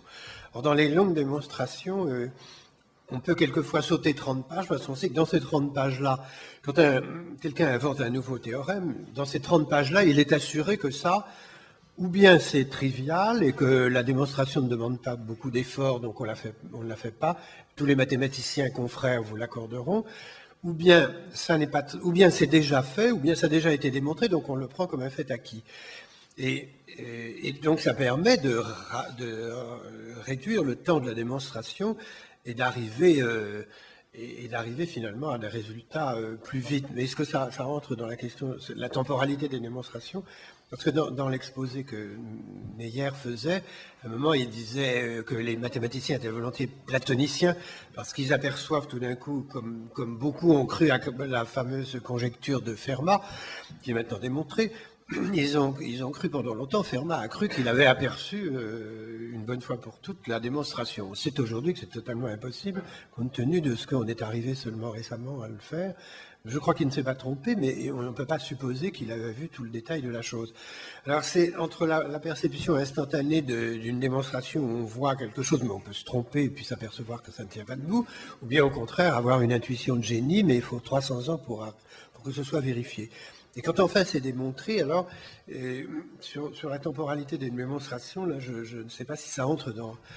c'est difficile d'imaginer un phrasé. Quand on démontre la somme des trois angles d'un triangle est égale à 2 droits, le phrasé n'est pas très très long, encore que enfin, quand on a par un point, on ne peut mener qu'une droite parallèle à une droite donnée. Il y a pas, une fois que je l'ai dit, tout le monde est d'accord, que ce soit un postulat ou qu'on le prenne pour un axiome évident. Mais quand vous avez des immenses démonstrations, alors je ne soupçonnais pas celle qui dure 200 pages, là peut-on encore parler de phrasé, je sais pas. Alors, je pense qu'il faut... bon, je vais essayer de voir ce que j'ai compris du texte de Yves. Par ailleurs, c'est une question que j'évoquerai dans mon exposé, donc je ne veux pas répondre... bon, enfin, là, vous posez la question à Yves Meyer, on va dire. Alors, bon, je connais très bien Yves, il est très ami, donc je peux imaginer ce qu'il répondrait. Et là, d'abord pour l'aspect... Alors, diverses choses. D'abord pour l'aspect platonicien, je ne crois pas qu'il s'agisse de ces deux parties séparées dans le texte de Yves. La partie où il dit que le mathématicien s'est convaincu de la démonstration avant d'écrire tous les détails, je pense que ce n'est pas une histoire d'être platonicien ou pas dans ce cas-là. C'est une histoire, parce que c'est une création de l'esprit de toute façon. Le fait de découvrir les mathématiques qui seraient écrites quelque part, effectivement, ça c'est l'aspect platonicien, mais c'est autant, voire même plus, sur les énoncés que sur les démonstrations, disons, cette vision. Ce sont plutôt les énoncés qui seraient écrits. C'est une vision que je ne partage pas, et je pense qu'il ne la partage pas non plus. Alors, en revanche, d'abord une petite aussi mini-correction, sur le théorème de Fermat, personne ne sait s'il n'y a pas une démonstration élémentaire du théorème de Fermat. Il n'y a pas de théorème disant qu'il n'y a pas de preuve élémentaire du théorème de Fermat. Avec la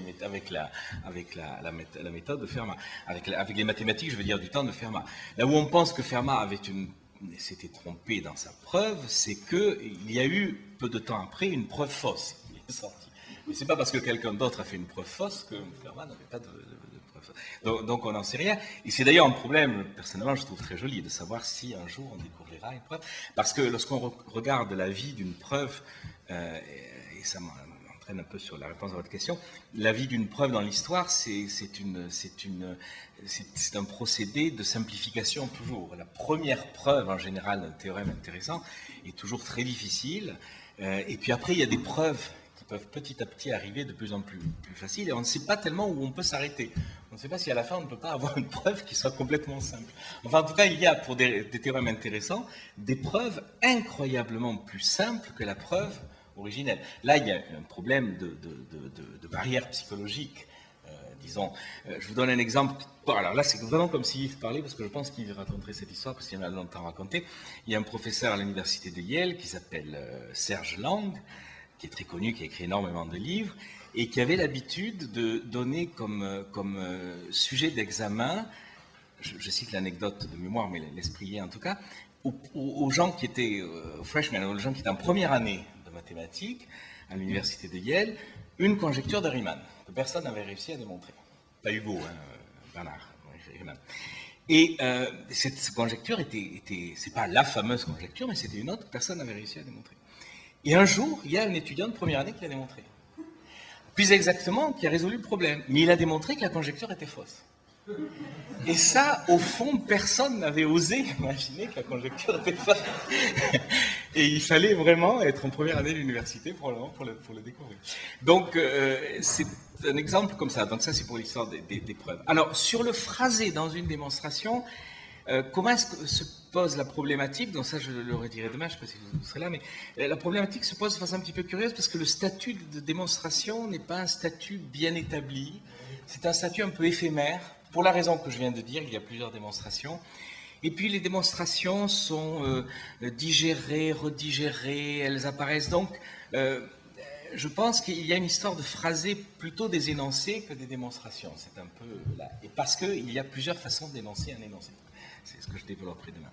Donc, voilà. Donc, si vous voulez, pour terminer brièvement, en fait, la question, et ça me permet de poser la question qu'Yves Millet aurait posée s'il était là, c'est-à-dire qu'en fait, il ne faut pas trop voir, je pense, je demanderai confirmation auprès d'Yves, j'enverrai un email à Yves demain pour lui dire s'il est d'accord avec ce que j'ai dit, et si nécessaire, je rectifierai demain, si je ne suis pas devenu complètement schizophrénique d'ici là.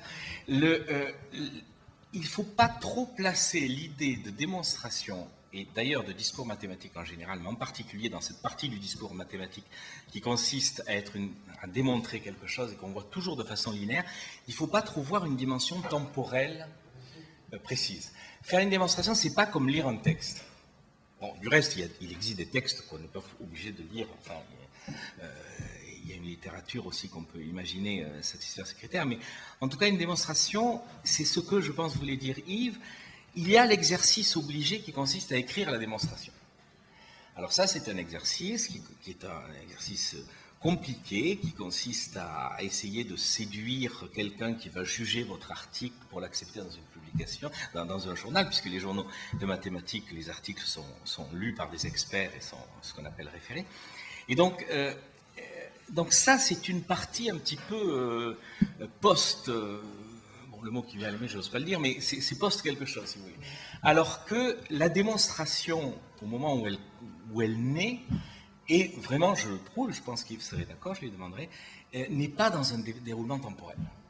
Et là, on peut, il me semble, et de la même façon que les énoncés, si vous voulez, c'est un peu ce qu'il disait quand il parlait du théorème de Pythagore, les diverses preuves, donc on peut imaginer qu'il y en a une qu'on fait, comme ça on calcule des choses, une autre qu'on plaque, et donc effectivement, on peut voir, à mon avis, du phrasé, ce que je essaierai de développer demain, hors disons, en tout cas d'un temps monodimensionnel, et surtout de quelque chose même qui a la saveur du temps, en fait. C'est compliqué, j'essaierai de l'expliquer demain.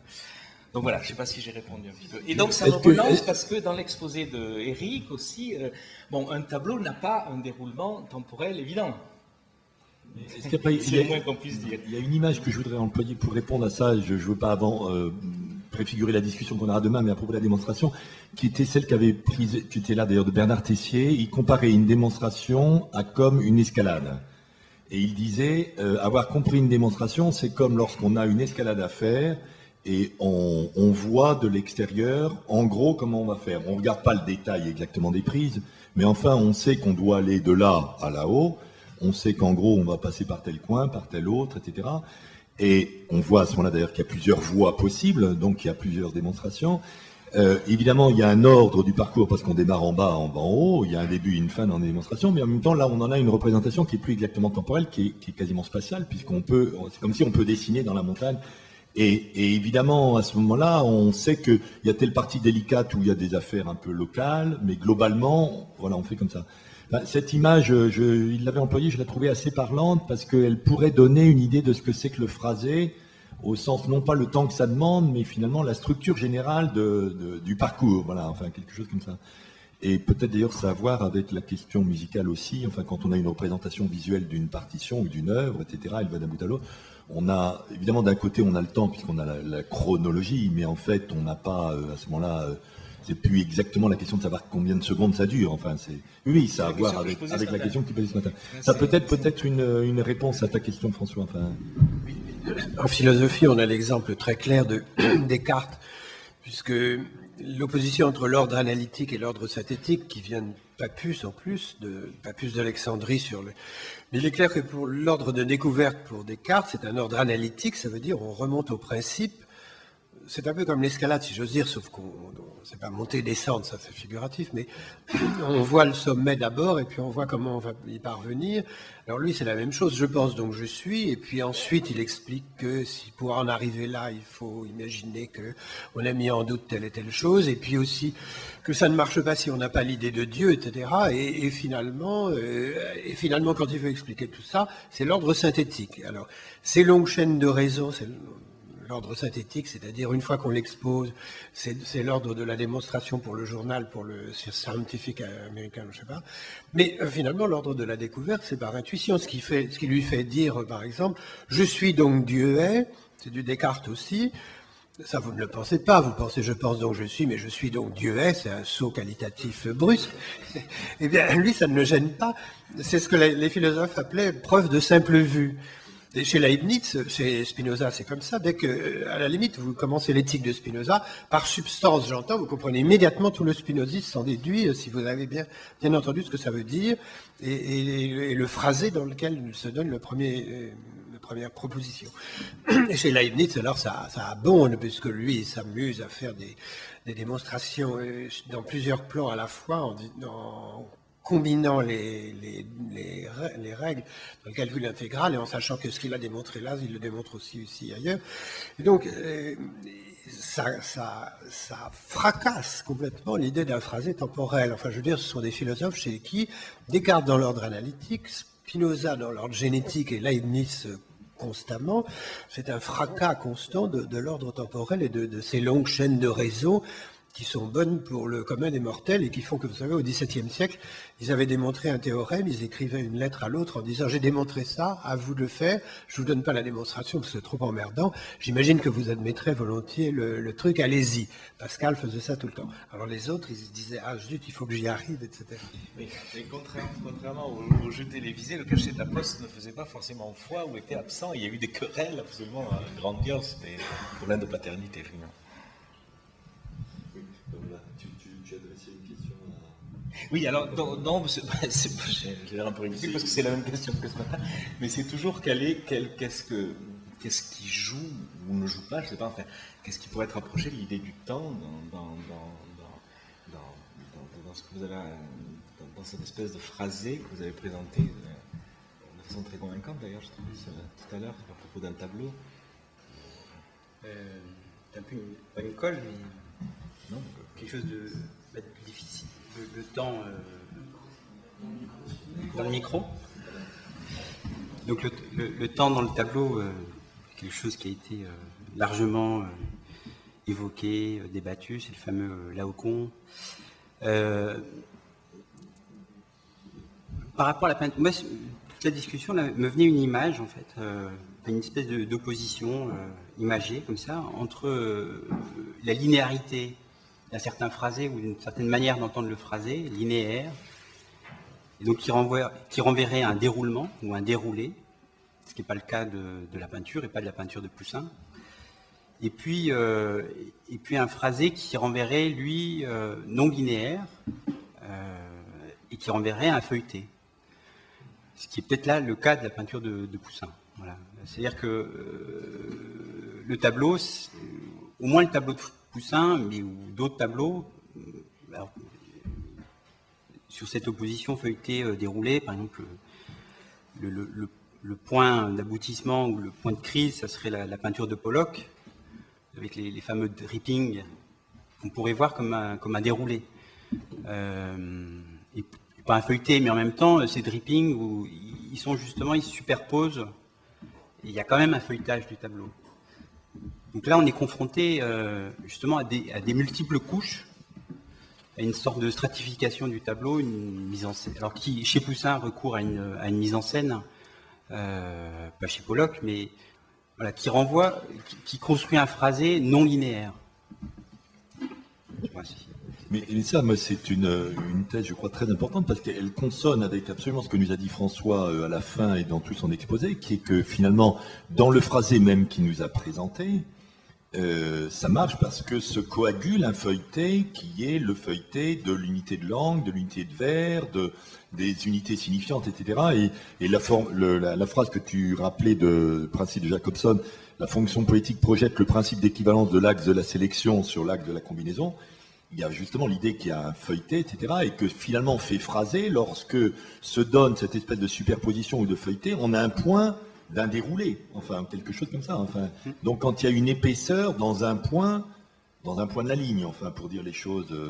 Et ça, je suis assez frappé de ce thème-là parce qu'il me semble qu'il est aussi apparu ce matin à travers la question de la hiérarchie des accents, etc. Lorsqu'un accent d'un certain niveau, d'une certaine échelle, se projette dans une autre, etc. Apparemment comme un seul point d'une échelle, mais en vérité, qui, si on le décompose, est une projection d'une épaisseur d'une autre échelle, etc.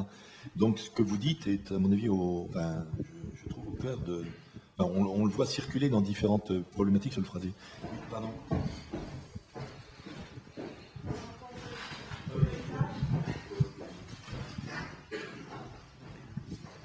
Merci. Oui, lorsque j'entends feuilletage, c'est très intéressant ce que vous dites, parce que justement, en ce moment, dans l'analyse du discours, au contraire, c'est un terme extrêmement employé, hein, et notamment, bon, moi je vais parler de l'ironie, donc le feuilletage énonciatif, c'est quelque chose de fondamental qui va se jouer sur l'axe paradigmatique vertical, hein, donc, et alors moi, c'est pour faire un lien avec ce qu'a dit Monsieur Regnault sur les...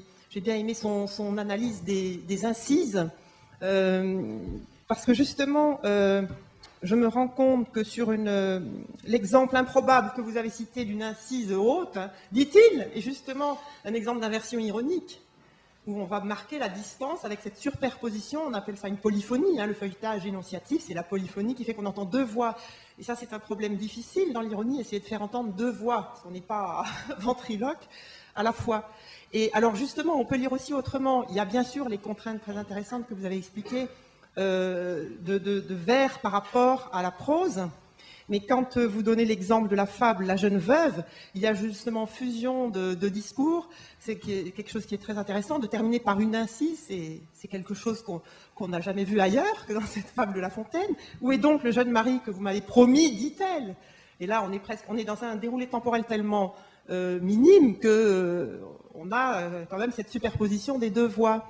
C'est d'autant plus intéressant que promis, sur lequel porte quand même un accent focal, est en résonance avec le début du mari qui disait souffrez, non du père qui dit souffrez qu'on vous propose un mari jeune, bien fait et beau, et le proposer est transformé en promis.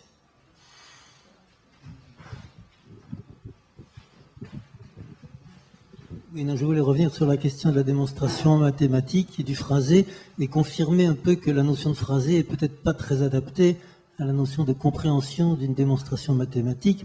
Il y a une expérience que je crois à peu près tous les mathématiciens ont eue, au moins, enfin même souvent, qui est le sentiment d'avoir compris une démonstration pas à pas. Chaque déduction, ils la comprennent. Donc, en ce sens, ils ont compris la démonstration. Ils ont bien vu qu'effectivement, le chemin qui menait de la proposition initiale à la conclusion, ce chemin-là, ils pouvaient le suivre. Et ils n'ont pourtant pas le sentiment d'avoir compris parce qu'ils n'ont pas un sentiment d'instantanéité. Je crois qu'on a l'impression d'avoir compris une démonstration mathématique quand tout d'un coup, ça devient un truc dans lequel le temps a disparu, c'est instantané. Ça y est, maintenant je vois ce qui se passe.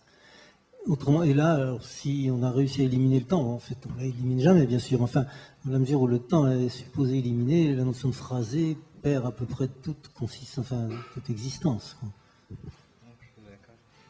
Oui, j'objecterais un peu parce que dans l'image justement de l'escalade, moi j'ai trouvé que c'était une image qui marchait pour ça, parce que précisément elle se donne d'un coup comme l'ensemble du parcours est donné sans qu'on regarde exactement le détail. Enfin, moi j'avais compris cette image de Bernard Tessier comme répondant précisément à cette question-là, mais oui, sauf que même quand on aperçoit d'un coup le plan ou le déroulement d'une ascension, il y a quand même une chronologie, un ordre chronologique qui reste bon. Mais je voulais juste dire deux choses. C'est que, effectivement, chez quelqu'un comme Descartes, il y a un idéal, hein, à force de prendre une intuition de chaque enchaînement, arriver à une intuition de toutes les intuitions séparées et éliminer le temps comme, et n'apercevoir plus que l'interdépendance des énoncés ou des conditions de vérité. Bon. Maintenant, ça, on peut dire, c'est une sorte d'idéal d'atemporalité du discours, et est-ce que c'est une chimère? Donc c'est à Yves que je voudrais poser la question. Est-ce que c'est un... Et je rajoute juste un petit exemple, parce qu'il me vient à l'esprit, d'incise sur lequel on insiste, et qui a un caractère pas ironique, mais qui a une fonction pour comprendre le dialogue. C'est dans une chanson de Jacques Brel, Les Bourgeois, vous savez, c'est comme les cochons. Et au moment où le vieux devenu notaire s'explique, il dit « disent-ils, monsieur le commissaire hein, les bourgeois, c'est comme des cochons. Disent-ils, monsieur le commissaire ?» Voilà, c'est ça qui devient essentiel, comme l'aveu, n'est-ce pas, le jeune est devenu un délateur qui, etc. Bon, donc, il y a des effets expressifs extrêmement forts lorsque l'incise devient... précisément l'objet même de l'énonciation. Mais j'étais plus intéressé par la question mathématique. Hein, et puis j'en ajoute une pour ton voisin de droite. Au fond, ce que vous dites, est-ce que c'est pas la lecture du tableau, au fond, de droite à gauche, de haut en bas, c'est pas ça le problème. Mais il y a une sorte de staccato, de détaché, qui s'introduit, qui fait qu'on sort du tableau hein, pour le tableau s'adresse ainsi à... Je voudrais que vous précisiez ensuite donc, ce que vous entendiez par cette formule disant le phrasé ouvre le tableau. Voilà. J'ai eu l'impression que il y a deux genres de phrasé, legato, staccato, et j'ai l'impression que ce que vous disiez, c'était que la peinture de Poussin, avec l'isolement ou l'isolation relative des bras, des membres, etc., reconstruit une autre anatomie et dans laquelle des corps coupés appellent autre chose, voilà, font signe vers autre chose.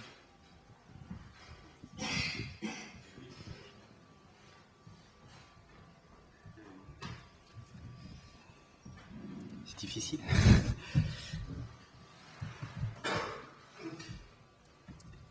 Staccato, je sais pas. Mais je dis ça parce que staccato, ça veut dire détaché. Et dans ce que vous avez dit, j'ai cru vraiment comprendre que la tête était détachée de la dramaturgie du corps protégeant l'enfant contre le truc, et qu'elle s'adressait par ce détachement même et par sa résonance avec d'autres aspects, à d'autres éléments du tableau, qu'elle sortait de la toile, quoi. En tout cas, elle convoque le regard. Enfin, je sais pas, elle sort pas de la toile en tant que telle, mais elle est totalement isolée, il me semble, par la lumière, c'est pas la même lumière. Ce visage n'est pas illuminé comme le reste de la toile. C'est de la peinture, c'est la première chose. Et puis donc toute l'organisation conduit quand même à se poser la question de ce visage et de ce qu'il exprime. Voilà. Donc et en même temps, l'unité. Ce qui est très curieux aussi, c'est que l'idéal de Poussin, c'est l'unité du tableau. C'est-à-dire que ce visage ne devrait pas apparaître comme ça, ou il ne devrait pas surgir de cette manière. On ne devrait pas être interpellé à ce point-là. En tout cas, enfin, comme moi je le suis. Et c'est quelque chose qui, le visage dans la peinture, enfin, il me semble, ne peut pas être rationalisé. Voilà. C'est-à-dire que tout le dispositif de Poussin, toute sa construction avec sa planche,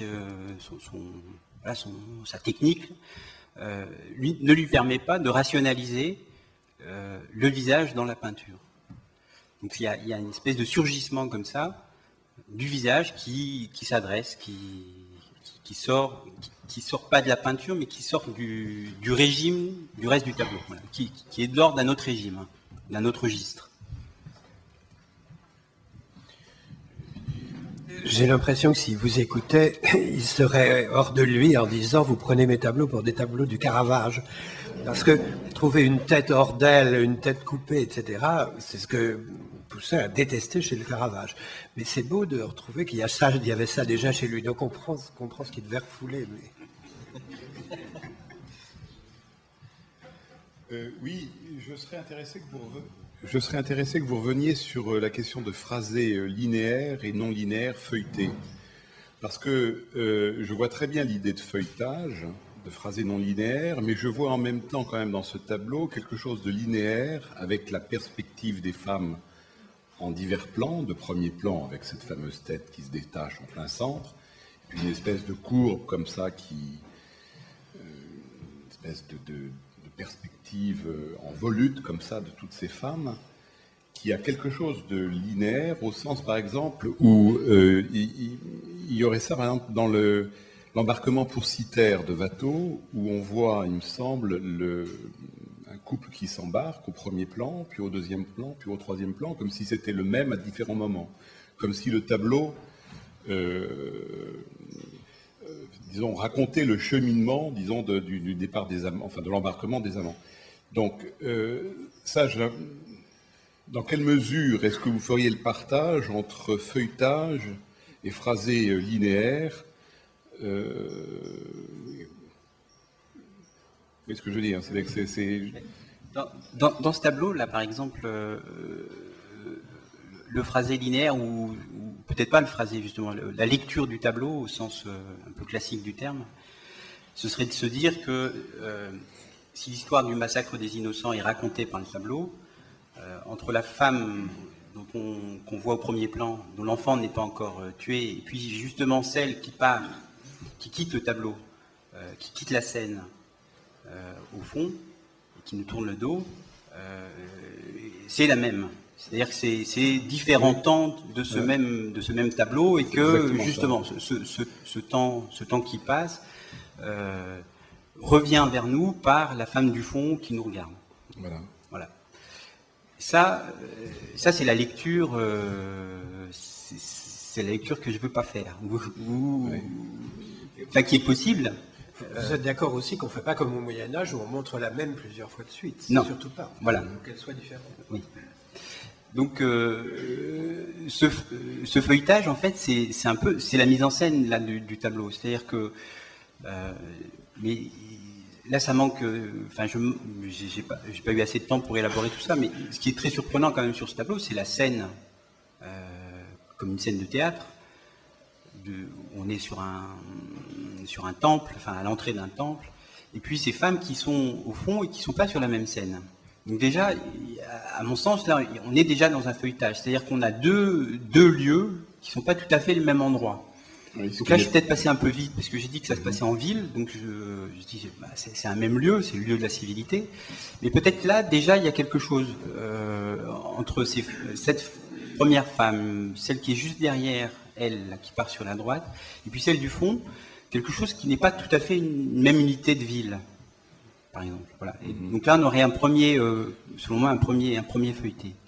Ce qui n'est pas le cas chez Watteau, où là, il y a une unité de paysage, très claire. Ouais.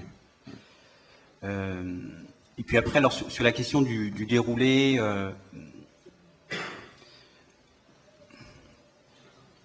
il y a la question des couleurs, par exemple. C'est-à-dire que le déroulé, ce qui est de l'ordre du linéaire dans une peinture, c'est le contour, c'est le dessin. Et puis là, on a ces masses colorées qui construisent une autre perspective dans le tableau. Quoi. Des plans séparés. Des plans séparés. Excusez-moi, ça me fait penser à la très belle analyse que Daniel Arras fait de la Joconde. où il explique que personne ne regarde ça, parce que personne ne regarde la Joconde. Vous avez remarqué que vous avez 30 000 Japonais qui la photographient et qui ne regarderont jamais leurs photos. Donc, un, vous ne pouvez pas la voir parce qu'il y a des Japonais. Deux, ils ne la regardent pas non plus, donc c'est le tableau le moins vu du monde.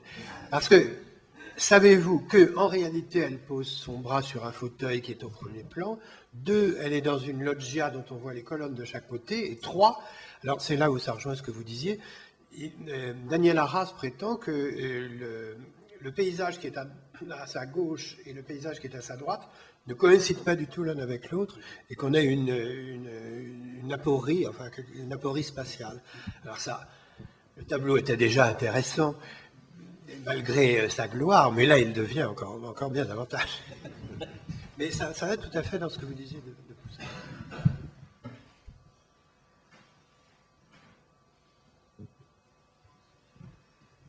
Peut-être pour répondre à la question de Paul hein, sur le déroulement temporel pour revenir à la démonstration, ce que tu citais Descartes, c'est ça mais c'est exactement l'expérience qu'on a en mathématiques d'une démonstration. Soit au moment où elle apparaît, soit après, la démonstration échappe au temps. C'est l'exercice d'écriture de la démonstration qui la replace dans un cadre temporel. Mais il y a effectivement quelque chose qui se fige, c'est ce que Yves a voulu dire, je pense, par le fait que même sans avoir les détails, on est sûr du résultat. Donc c'est exactement ça. Il y a une très grande différence. Et évidemment, le problème du phrasé peut apparaître dans l'art de transmettre la chose. Justement, mais ça tu en parleras peut-être demain. Voilà. Parce que pour les non-initiés, quand on suit ou on essaie de suivre un exposé mathématique, il y a toute une série d'indications, j'allais dire de didascalie, puis donc il vient alors, et alors on interprète les relations de dépendance causale en termes de conditions de vérité en termes de causalité presque physique. Ça étant égal à ça, alors c'est ça qui va faire que dans la phase suivante on va obtenir ça. Et d'après ce que je peux comprendre, c'est une illusion pédagogique de temporalité dont Laurent Schwartz, si j'ai bien compris, aimait à abuser, mais qu'en définitive, ce qui fait la valeur d'une démonstration mathématique n'est pas cet enchaînement, j'allais dire, ad usum delphini, mais c'est au contraire des relations de dépendance atemporelles. Oui, en tout cas, oui. Bon, on en discutera demain peut-être.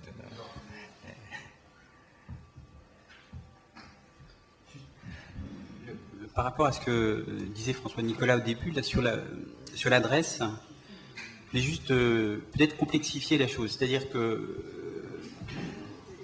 y ait de l'adresse dans le phrasé, très certainement, enfin c'est ce que je voulais dire. Alors c'est tout nouveau, enfin c'est en écoutant aussi François Regnault, je pense que la définition qu'il reprend de Troubetskoy avec les trois fonctions, l'expression, l'appel et la représentation. L'adresse, c'est l'appel. Voilà, l'adresse, c'est un élément. Et donc, complexifier, ça veut dire que quand on parle d'adresse dans le phrasé, en fait, les trois éléments sont bien là aussi présents. L'opposition, à mon avis, elle se situe en fait entre ce qui serait de l'ordre de la linéarité de la signification, qui se construit de manière très linéaire, et puis le phrasé qui serait de l'ordre du sens, lequel n'est pas linéaire. C'est-à-dire que, en fait, dans le tableau de Poussin, par exemple, il y a plusieurs sens possibles. Il y a peut-être plusieurs sujets et plusieurs sens possibles de ce tableau. Et par contre, chaque sens va se construire à partir de trajets précis de signification. Vous avez une idée de ces sens, justement, parce que est-ce qu'on ne peut pas, le massacre des innocents, il y a une pluralité dans le tableau. Mais on pense aussi automatiquement dans la tradition chrétienne au massacre de l'innocent unique sur la croix. Donc, est-ce que ce serait un parcours possible, ça? C'est-à-dire d'isoler votre groupe, là. Et pourquoi ce visage frapperait-il tant? Parce qu'il peut peut-être préfigurer celui de la Vierge Marie. C'est marrant parce que je suis protestante, c'est moi qui dis ça. Voilà. Donc, c'est une question. Est-ce qu'on peut lire ça ou est-ce qu'il a voulu se détacher de ces lectures allégoriques? Non, je pense que ça, c'est un parcours possible. Oui, tout à fait. Parce qu'il y a je ne sais pas si vous l'avez cité, cette opposition un multiple. Oui. On a l'impression qu'il y a quand même un groupe qui peut se répéter. Hum. Est-ce que ça peut être une lecture? Oui. Et est-ce que vous en suggérez d'autres aussi? Il y a ce... Oui, parce que je pense que il y a ce sens possible. Il y a le sens que j'ai évoqué sur la fondation, la question de la fondation, et d'accepter la violence comme étant de l'ordre de... La fondation du civil se fait sur de la violence. Non, ça c'est un autre sens possible. Voilà. Mais présent aussi dans le tableau. Voilà. Et puis après, il y a la question de le rapport homme-femme dans le tableau, avec l'enfant. Enfin là, il y a quelque chose aussi où on peut avoir une autre lecture possible, ou un autre trajet possible des significations, voilà, sur cette espèce de trio oedipien. Ce que semble faire Picasso, par exemple. Son interprétation ou sa lecture à lui, en tant que peintre de ce tableau, me semble ramener la question de la sexualité de manière très, très forte. Mais si une question pour rebondir là-dessus, à la fois sur la question de la démonstration, est-ce qu'à ce moment-là, et je vais expliquer pourquoi je propose ça, mais au lieu de dire on phrase une démonstration, est-ce qu'il ne faut pas plutôt penser que la démonstration est un phrasé du théorème, en un certain sens, de ce dont il est question dans le théorème, ce qui serait à ce moment-là une autre... Parce que ce qui me frappe aussi à suivre ça, c'est que on a quand même l'impression que le phrasé, c'est quand même quelque chose qui découpe de l'un, qui propose une figure de l'un. Ça, on le sait musicalement, parce que en vérité, devant les exemples qu'on a eus ce matin, on peut les phraser de différentes façons. On peut, pour prendre l'exemple, on peut les phraser staccato, mais quand même legato, qui est une manière de lier les choses par plein de... Bon. À l'orgue, c'est très frappant, par exemple. Enfin, bon. Donc, l'interprète, il doit quand même toujours décider pour un phrasé possible, sachant qu'il y en a plusieurs. Et puis, premièrement, donc il découpe de l'un ou il sélectionne de l'un dans une multiplicité possible. Et puis deuxièmement, il y a une autre exigence du phrasé, c'est qu'il a des conséquences. C'est-à-dire si vous le faites au début, bon bah après, si vous phrasez votre sujet de la fugue comme ça, à la fin de la fugue, vous en avez les conséquences. Donc il y a un côté global du phrasé, c'est-à-dire il y a quand même donc un peu la figure de produire l'un d'un sens dans une multiplicité possible. Bon. Alors si on prend cette idée-là du phrasé, est-ce qu'à ce moment-là, si on le projette sur le théorème mathématique, au lieu de se dire le phrasé de la démonstration, il y a une démonstration à phraser, est-ce qu'il ne faut pas le prendre dans l'autre sens en disant une démonstration, c'est un phrasé possible d'un théorème. Et différentes démonstrations du même théorème, c'est différents phrasés du théorème ou de l'idée du théorème.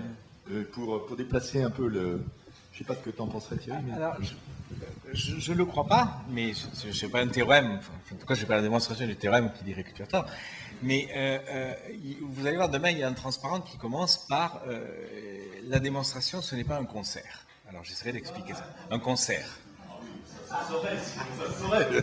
Ben non, parce que c'est un peu ce que tu suggères, tu vois, puisque quand tu parles d'interprète, tu vois que comme la démonstration se verrait dans un concert, donc une démonstration se verrait dans un concert comme lieu d'échange, tu vois, avec un public.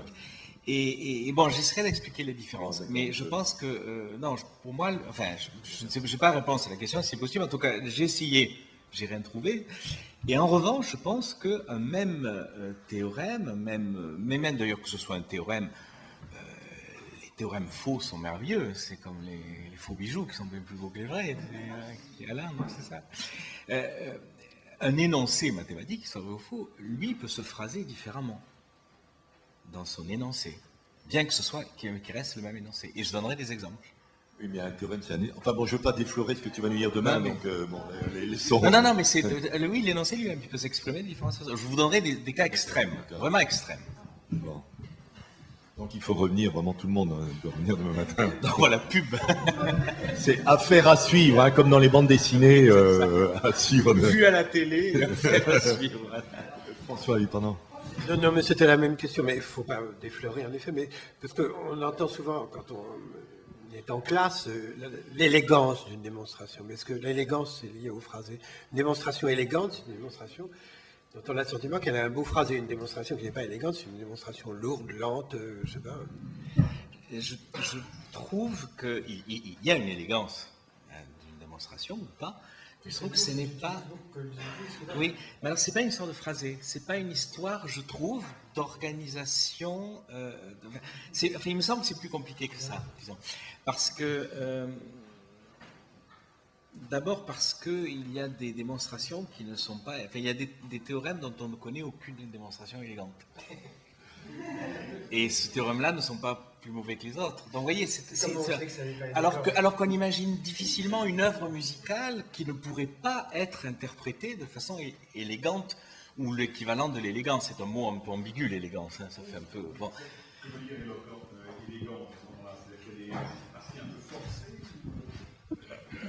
Une démonstration est élégante quand il y a quelqu'un qui l'écoute qui dit « Ah, ça, c'était une démonstration élégante. » C'est complètement dans le passionnel. Enfin, alors, c'est là où ce qu'explique Meyer, où Laurent Schwartz pouvait rendre élégant n'importe quelle démonstration, parce que contre ici, Jean Moulin, etc. C'est un peu ces effets comme ça. Est-ce qu'on peut pas rajouter à ce moment-là la question, peut-être indue, mais quand même du phrasé faux? Est-ce que, parce qu'en musique, quand même, il me semble qu'il y a des phrasés faux. C'est-à-dire, bon, et dans les exemples que nous a donné François, on a l'impression qu'il y a des phrasés dont on dira quand même qu'ils sont faux, c'est-à-dire qui plaquent un sens, qui trahissent l'énoncé. Qui est vraiment, qui le brutalise, je sais pas quoi. Donc, alors c'est l'envers un peu de l'élégant, mais et à ce moment-là, est-ce que ça se projette aussi sur la peinture? C'est-à-dire, est-ce qu'il y aurait des phrasés faux ou des adresses, des réceptions fausses de la chose? Enfin, bon, j'introduis ce thème-là parce que... Vous voyez, par exemple, très souvent, la première démonstration d'un théorème est un phrasé faux. Enfin, si on prend cette analogie, n'est pas élégante, est fausse. C'est pour ça que je voulais que la démonstration évolue. Enfin, c'est comme une savonnette. Vous croyez c'est difficile. C'est pas un objet, je trouve, bien évidemment. Alors évidemment, c'est ce qui passe dans les... Parce qu'il y a aussi des énoncés élégants. Et des énoncés qui ne le sont pas. Donc je trouve que la chose, en fait, ce que moi j'ai trouvé, c'est que c'est un peu ailleurs. Il y a des démonstrations très élégantes, très fausses. La démonstration, probablement, la démonstration du théorème de Fermat qui est après, elle est d'une élégance merveilleuse. On l'aime, on l'adore, c'est fantastique, mais elle est fausse. La démonstration fausse qui a été publiée quelques mois ou quelques années, et dont on pense qu'elle était celle que Fermat a trouvée et qu'il n'a pas pu écrire. On en a une qui est convaincante. Alors elle est très convaincante, elle fait 600 pages. Alors après, si vous avez l'élégance roborative, vous avez tout un tas de façons, si vous voulez, d'élégance. Et c'est pas les monstres, hein, parce qu'il y a des démonstrations, on en avait parlé récemment, de 5000 pages ou de 10 000 pages. Hein, oui, non, mais celle de Fermat est aussi assez monstrueuse, oui. dans un sens précis dont on parlait la semaine dernière. Donc, vous savez, tout ça est un peu... Non, mais c'est mal défini. Les phrasés faux dans la langue, les metteurs en scène adorent ça, ils inventent souvent des choses comme ça, c'est-à-dire... Le problème, c'est qu'on ne peut pas, au théâtre ou dans la diction d'un poème, déclarer que quelque chose est faux. C'est un peu difficile parce que vous avez on a connu longtemps un moment dans la façon de parler de, je sais pas de quoi, de dire du Marguerite Duras ou de dire etc. Il fallait la voix blanche, il fallait la platitude, tout devait être dit comme dit-il. Et il y avait un public pour adorer ça. Il y a encore un public aujourd'hui pour adorer ça. Donc vous êtes des heures à dire n'est-ce pas vous, enfin, de qui la voix pressante. Puis on peut faire des... Là, je vibre trop encore. Il faut faire des creux et des creux. Au bout d'un moment, moi je trouve ça un peu emmerdant. Et en plus, quand Corneille dit qu'une pièce, ça dure 2 heures, si vous dites une pièce de Corneille en 2 heures, 1500 vers, 1700 vers, il faut aller très vite. Et c'est dans la vitesse qu'on attrape un certain nombre de propriétés. Mais vous avez des metteurs en scène qui étendent le vers, et puis qui arrêtent après chaque vers, et puis, et bon, alors, moi ça me semble erroné, mais bon, à partir du moment où je pense qu'on peut se permettre là, malheureusement, ou heureusement, je ne sais pas, beaucoup plus d'effets dans la poésie qu'on pourrait se permettre dans la musique. Enfin, cela dit, il ne faut pas oublier que les premières fois qu'on a entendu du Glenn Gould, vous aviez toutes sortes de gens qui considéraient que c'était indécent, stupide, plat, que la séparation, que la différenciation systématique des voix était quelque chose qui rendait le contrepoint insoluble. Voilà, je trouve ça, les variations Goldman par lui, je trouve qu'il n'y a rien de plus beau, mais il faut concevoir aussi qu'il y a des gens qui ont dû, il me semble, considérer que c'était absolument pas comme ça qu'il fallait faire.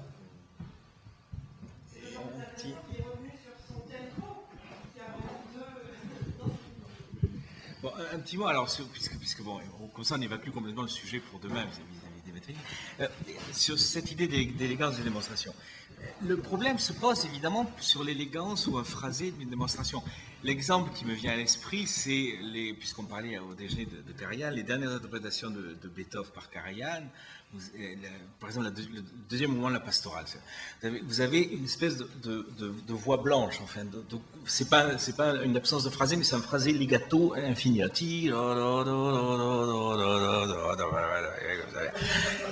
Si vous êtes asthmatique, en fait, vous avez quasiment une crise d'asthme avant la fin du mouvement, vous voyez, tellement que c'est oppressant. Alors, je dirais essentiellement que, d'une certaine façon, la preuve du théorème de classification des groupes finis, c'est une démonstration comme ça, si vous voulez. C'est-à-dire qu'elle n'est pas phrasée, comme ça. Mais elle a une élégance sublime, c'est celle d'exister, vous comprenez? C'est celle qu'on lui reconnaît, qui est merveilleuse. Donc, vous voyez que là, on est dans un domaine, il n'y en a pas d'autre, et de toute façon, pour le moment, et de toute façon, elle a cette élégance. Donc, vous voyez, je trouve que pour moi, ça ne correspond pas. Oui, en ce qui concerne le vers, est-ce qu'il n'y a tout de même pas des dictions fausses si par exemple, si on prolonge trop la réalisation d'un nœud muet, ou si on fait, comme ça arrive, j'ai déjà entendu ça au théâtre, des alexandrins de 11 à 14 syllabes, moi j'appelle ça des vers faux. Et ce qui fait le vers faux, c'est la fausseté du phrasé. Non ? Non, vous avez raison si on saute une syllabe, évidemment. Mais la difficulté, elle est la suivante, c'est que nous disons dans le traité que les yeux muets doivent se réaliser, qu'on doit les entendre. Donc souvent, si vous dites, comment dire, je t'aimais inconstant, qu'aurais-je fait fidèle? Bon, je t'aimais inconstant, qu'aurais-je fait fidèle? Ça fait 11 syllabes. Bon, alors, scolaire, vous entendez souvent quand les élèves apprennent un peu l'alexandrin, ça sera je t'aimais inconstant, qu'aurais-je fait fidèle? Et le je est trop bon. Alors, le problème, c'est que vous trouverez l'emplacement juste pour le je t'aimais inconstant, qu'aurais-je fait? Et là, je peux le diminuer presque à rien, le e, mais en tout cas, j'ai allongé la syllabe qui est présente. Et quand vous entendez, par exemple, Sarah Bernhardt, qui était une diction absolument magnifique, dans les enregistrements, vous avez l'impression qu'elle sucre les œufs muets de façon éhontée. Or, je suis sûr qu'elle ne les sucrait pas. Elle les comptait, mais simplement on n'entend presque pas. C'est presque réduit à rien. C'est digne fille des dieux de Minos. Comment c'est? Je sais plus. Je s'aimais, enfin des choses. De même que Valérie pouvait réciter le cimetière marin un peu comme toi tranquille aux marges des colombes. On a l'impression que entre les pins palpitent, entre les tombes, on a l'impression que c'est pas bien parce qu'il est sûr. Et pourtant, on sait qu'il les comptait. Donc c'est difficile. Je pense que ni Valérie ni Sarah Bernhardt n'avaient une diction fausse, mais l'élève qui sucre une syllabe qu'il n'entend pas, je suis d'accord avec vous, c'est qu'il faut le corriger. Et Eric, alors par rapport à cette question de fausseté du phrasé dans l'acception que vous entendiez, enfin, comment vous l'appréhendez? Qu'il y ait des interprétations. En fait, la question, c'est peut-être entre interprétation fausse. Donc certainement, oui, qu'il y a des interprétations fausses de la peinture. Enfin, mais qui est l'interprète? C'est... Excusez-moi, mais j'ai un exemple, je ne sais pas si ça, vous me direz, il y a une querelle entre Panofsky et Wundt sur la question de savoir si dans l'amour sacré et l'amour... non, c'est pas dans l'amour sacré, c'est un autre tableau, c'est un tableau qui est à la Villa Borghese du Titien où on voit Vénus qui défait un nœud du bandeau de l'amour. Alors selon les uns, elle noue le bandeau de l'amour, selon les autres, elle le dénoue. Exactement comme cette image où vous voyez sur une bande dessinée quelqu'un qui était assis sur un lit et qui dit « Je ne me rappelle plus ce que j'étais en train de me coucher ou de me lever. » Or, la dispute entre Panofsky et Wundt est terrible, parce que vous avez à un moment Vintre dit, évidemment que j'avais compris ce que ça voulait dire, simplement je ne suis pas du tout d'accord avec M. Panov. Alors, est-ce qu'il y en a un qui a tort et raison? Là, c'est difficile. Je sais pas. Non, là, ça, je ne saurais pas le dire. Pour prendre l'exemple le plus connu, c'est la chapelle Sixtine, avec la main tendue de l'homme vers Dieu, que j'avais toujours lu comme justement l'effort de l'homme pour saisir la main de Dieu. Et en fait, si on regarde bien, la main se relâche et c'est Dieu qui est en train de lâcher sa créature, afin qu'elle soit libre. Donc ça, c'est amusant parce que là, ça intègre vraiment le temps, mais un temps référentiel, pas un temps de lecture. Et Diderot avait beaucoup insisté là-dessus. Il faut savoir à quel moment du tableau on se trouve. Si on est avant ou après, par rapport au prédicateur, par exemple, qui fait son prêche, le tableau est mauvais, parce qu'on ne voit pas s'il est en plein milieu du sermon, au début, à la fin. Il insistait énormément sur ce qu'on peut appeler le référent temps, hein, pas celui de la lecture. Parce que moi j'avais toujours cru, c'est la première fois que j'entends votre explication, elle m'intéresse beaucoup, parce que j'avais toujours cru que Dieu créait l'homme comme ça, en faisant un geste. Oui, mais il vient de le a-t-on créer. un texte, là évidemment, on sera forcé de dire, a-t-on un texte qui nous indique qu'il laisse la créature libre? Alors, j'ai lu un petit livre c'est une professeure de Paris 3 qui l'a fait. Non, mais les arguments sont vraiment probants parce que la main de l'homme est suffisamment molle et va retombe, si vous regardez bien le tableau, et on sent une espèce de le laisser aller de l'homme se disant, bon, ben, va bien falloir que je me débrouille tout seul. et il n'est pas en tension, justement, avec une main qui essaye d'attraper. Et moi, j'étais complètement convaincue. Et là, c'est... Peut-être que vous avez cru qu'Adam tendait vers Dieu. Non, mais j'ai toujours pensé qu'il créait alors que... Non, mais... Donc vous étiez dans la bonne... Non, pas du tout, parce que... Non. Pour surfer là-dessus, je vous signale qu'il y a 15 jours, le Figaro a suggéré très fortement que le pape avait demandé une audience à Sarkozy. Je ne sais pas si vous l'avez vu. Une inversion, oui. Une inversion des situations. Bon, bah c'est peut-être... c'est juste... Ah, pardon. Non, c'est... L'histoire de l'art et justement la démarche iconologique est truffée de contradicteurs, même entre maître et élève, hein, puisque Panofsky et Vince, c'est quand même, ils sont très proches. Donc c'est, je sais pas. Aujourd'hui, on trouve un texte. Enfin, on dit que c'est plutôt ce texte. Demain, on trouvera un autre texte. On dira, ce sera plutôt celui-ci. Ça, c'est quelque chose qui participe un peu de l'épaisseur du tableau et de l'histoire de son interprétation. Mais je pense pas que ce soit tout à fait lié au phrasé, justement. C'est-à-dire que la démarche iconologique ne renvoie pas au phrasé.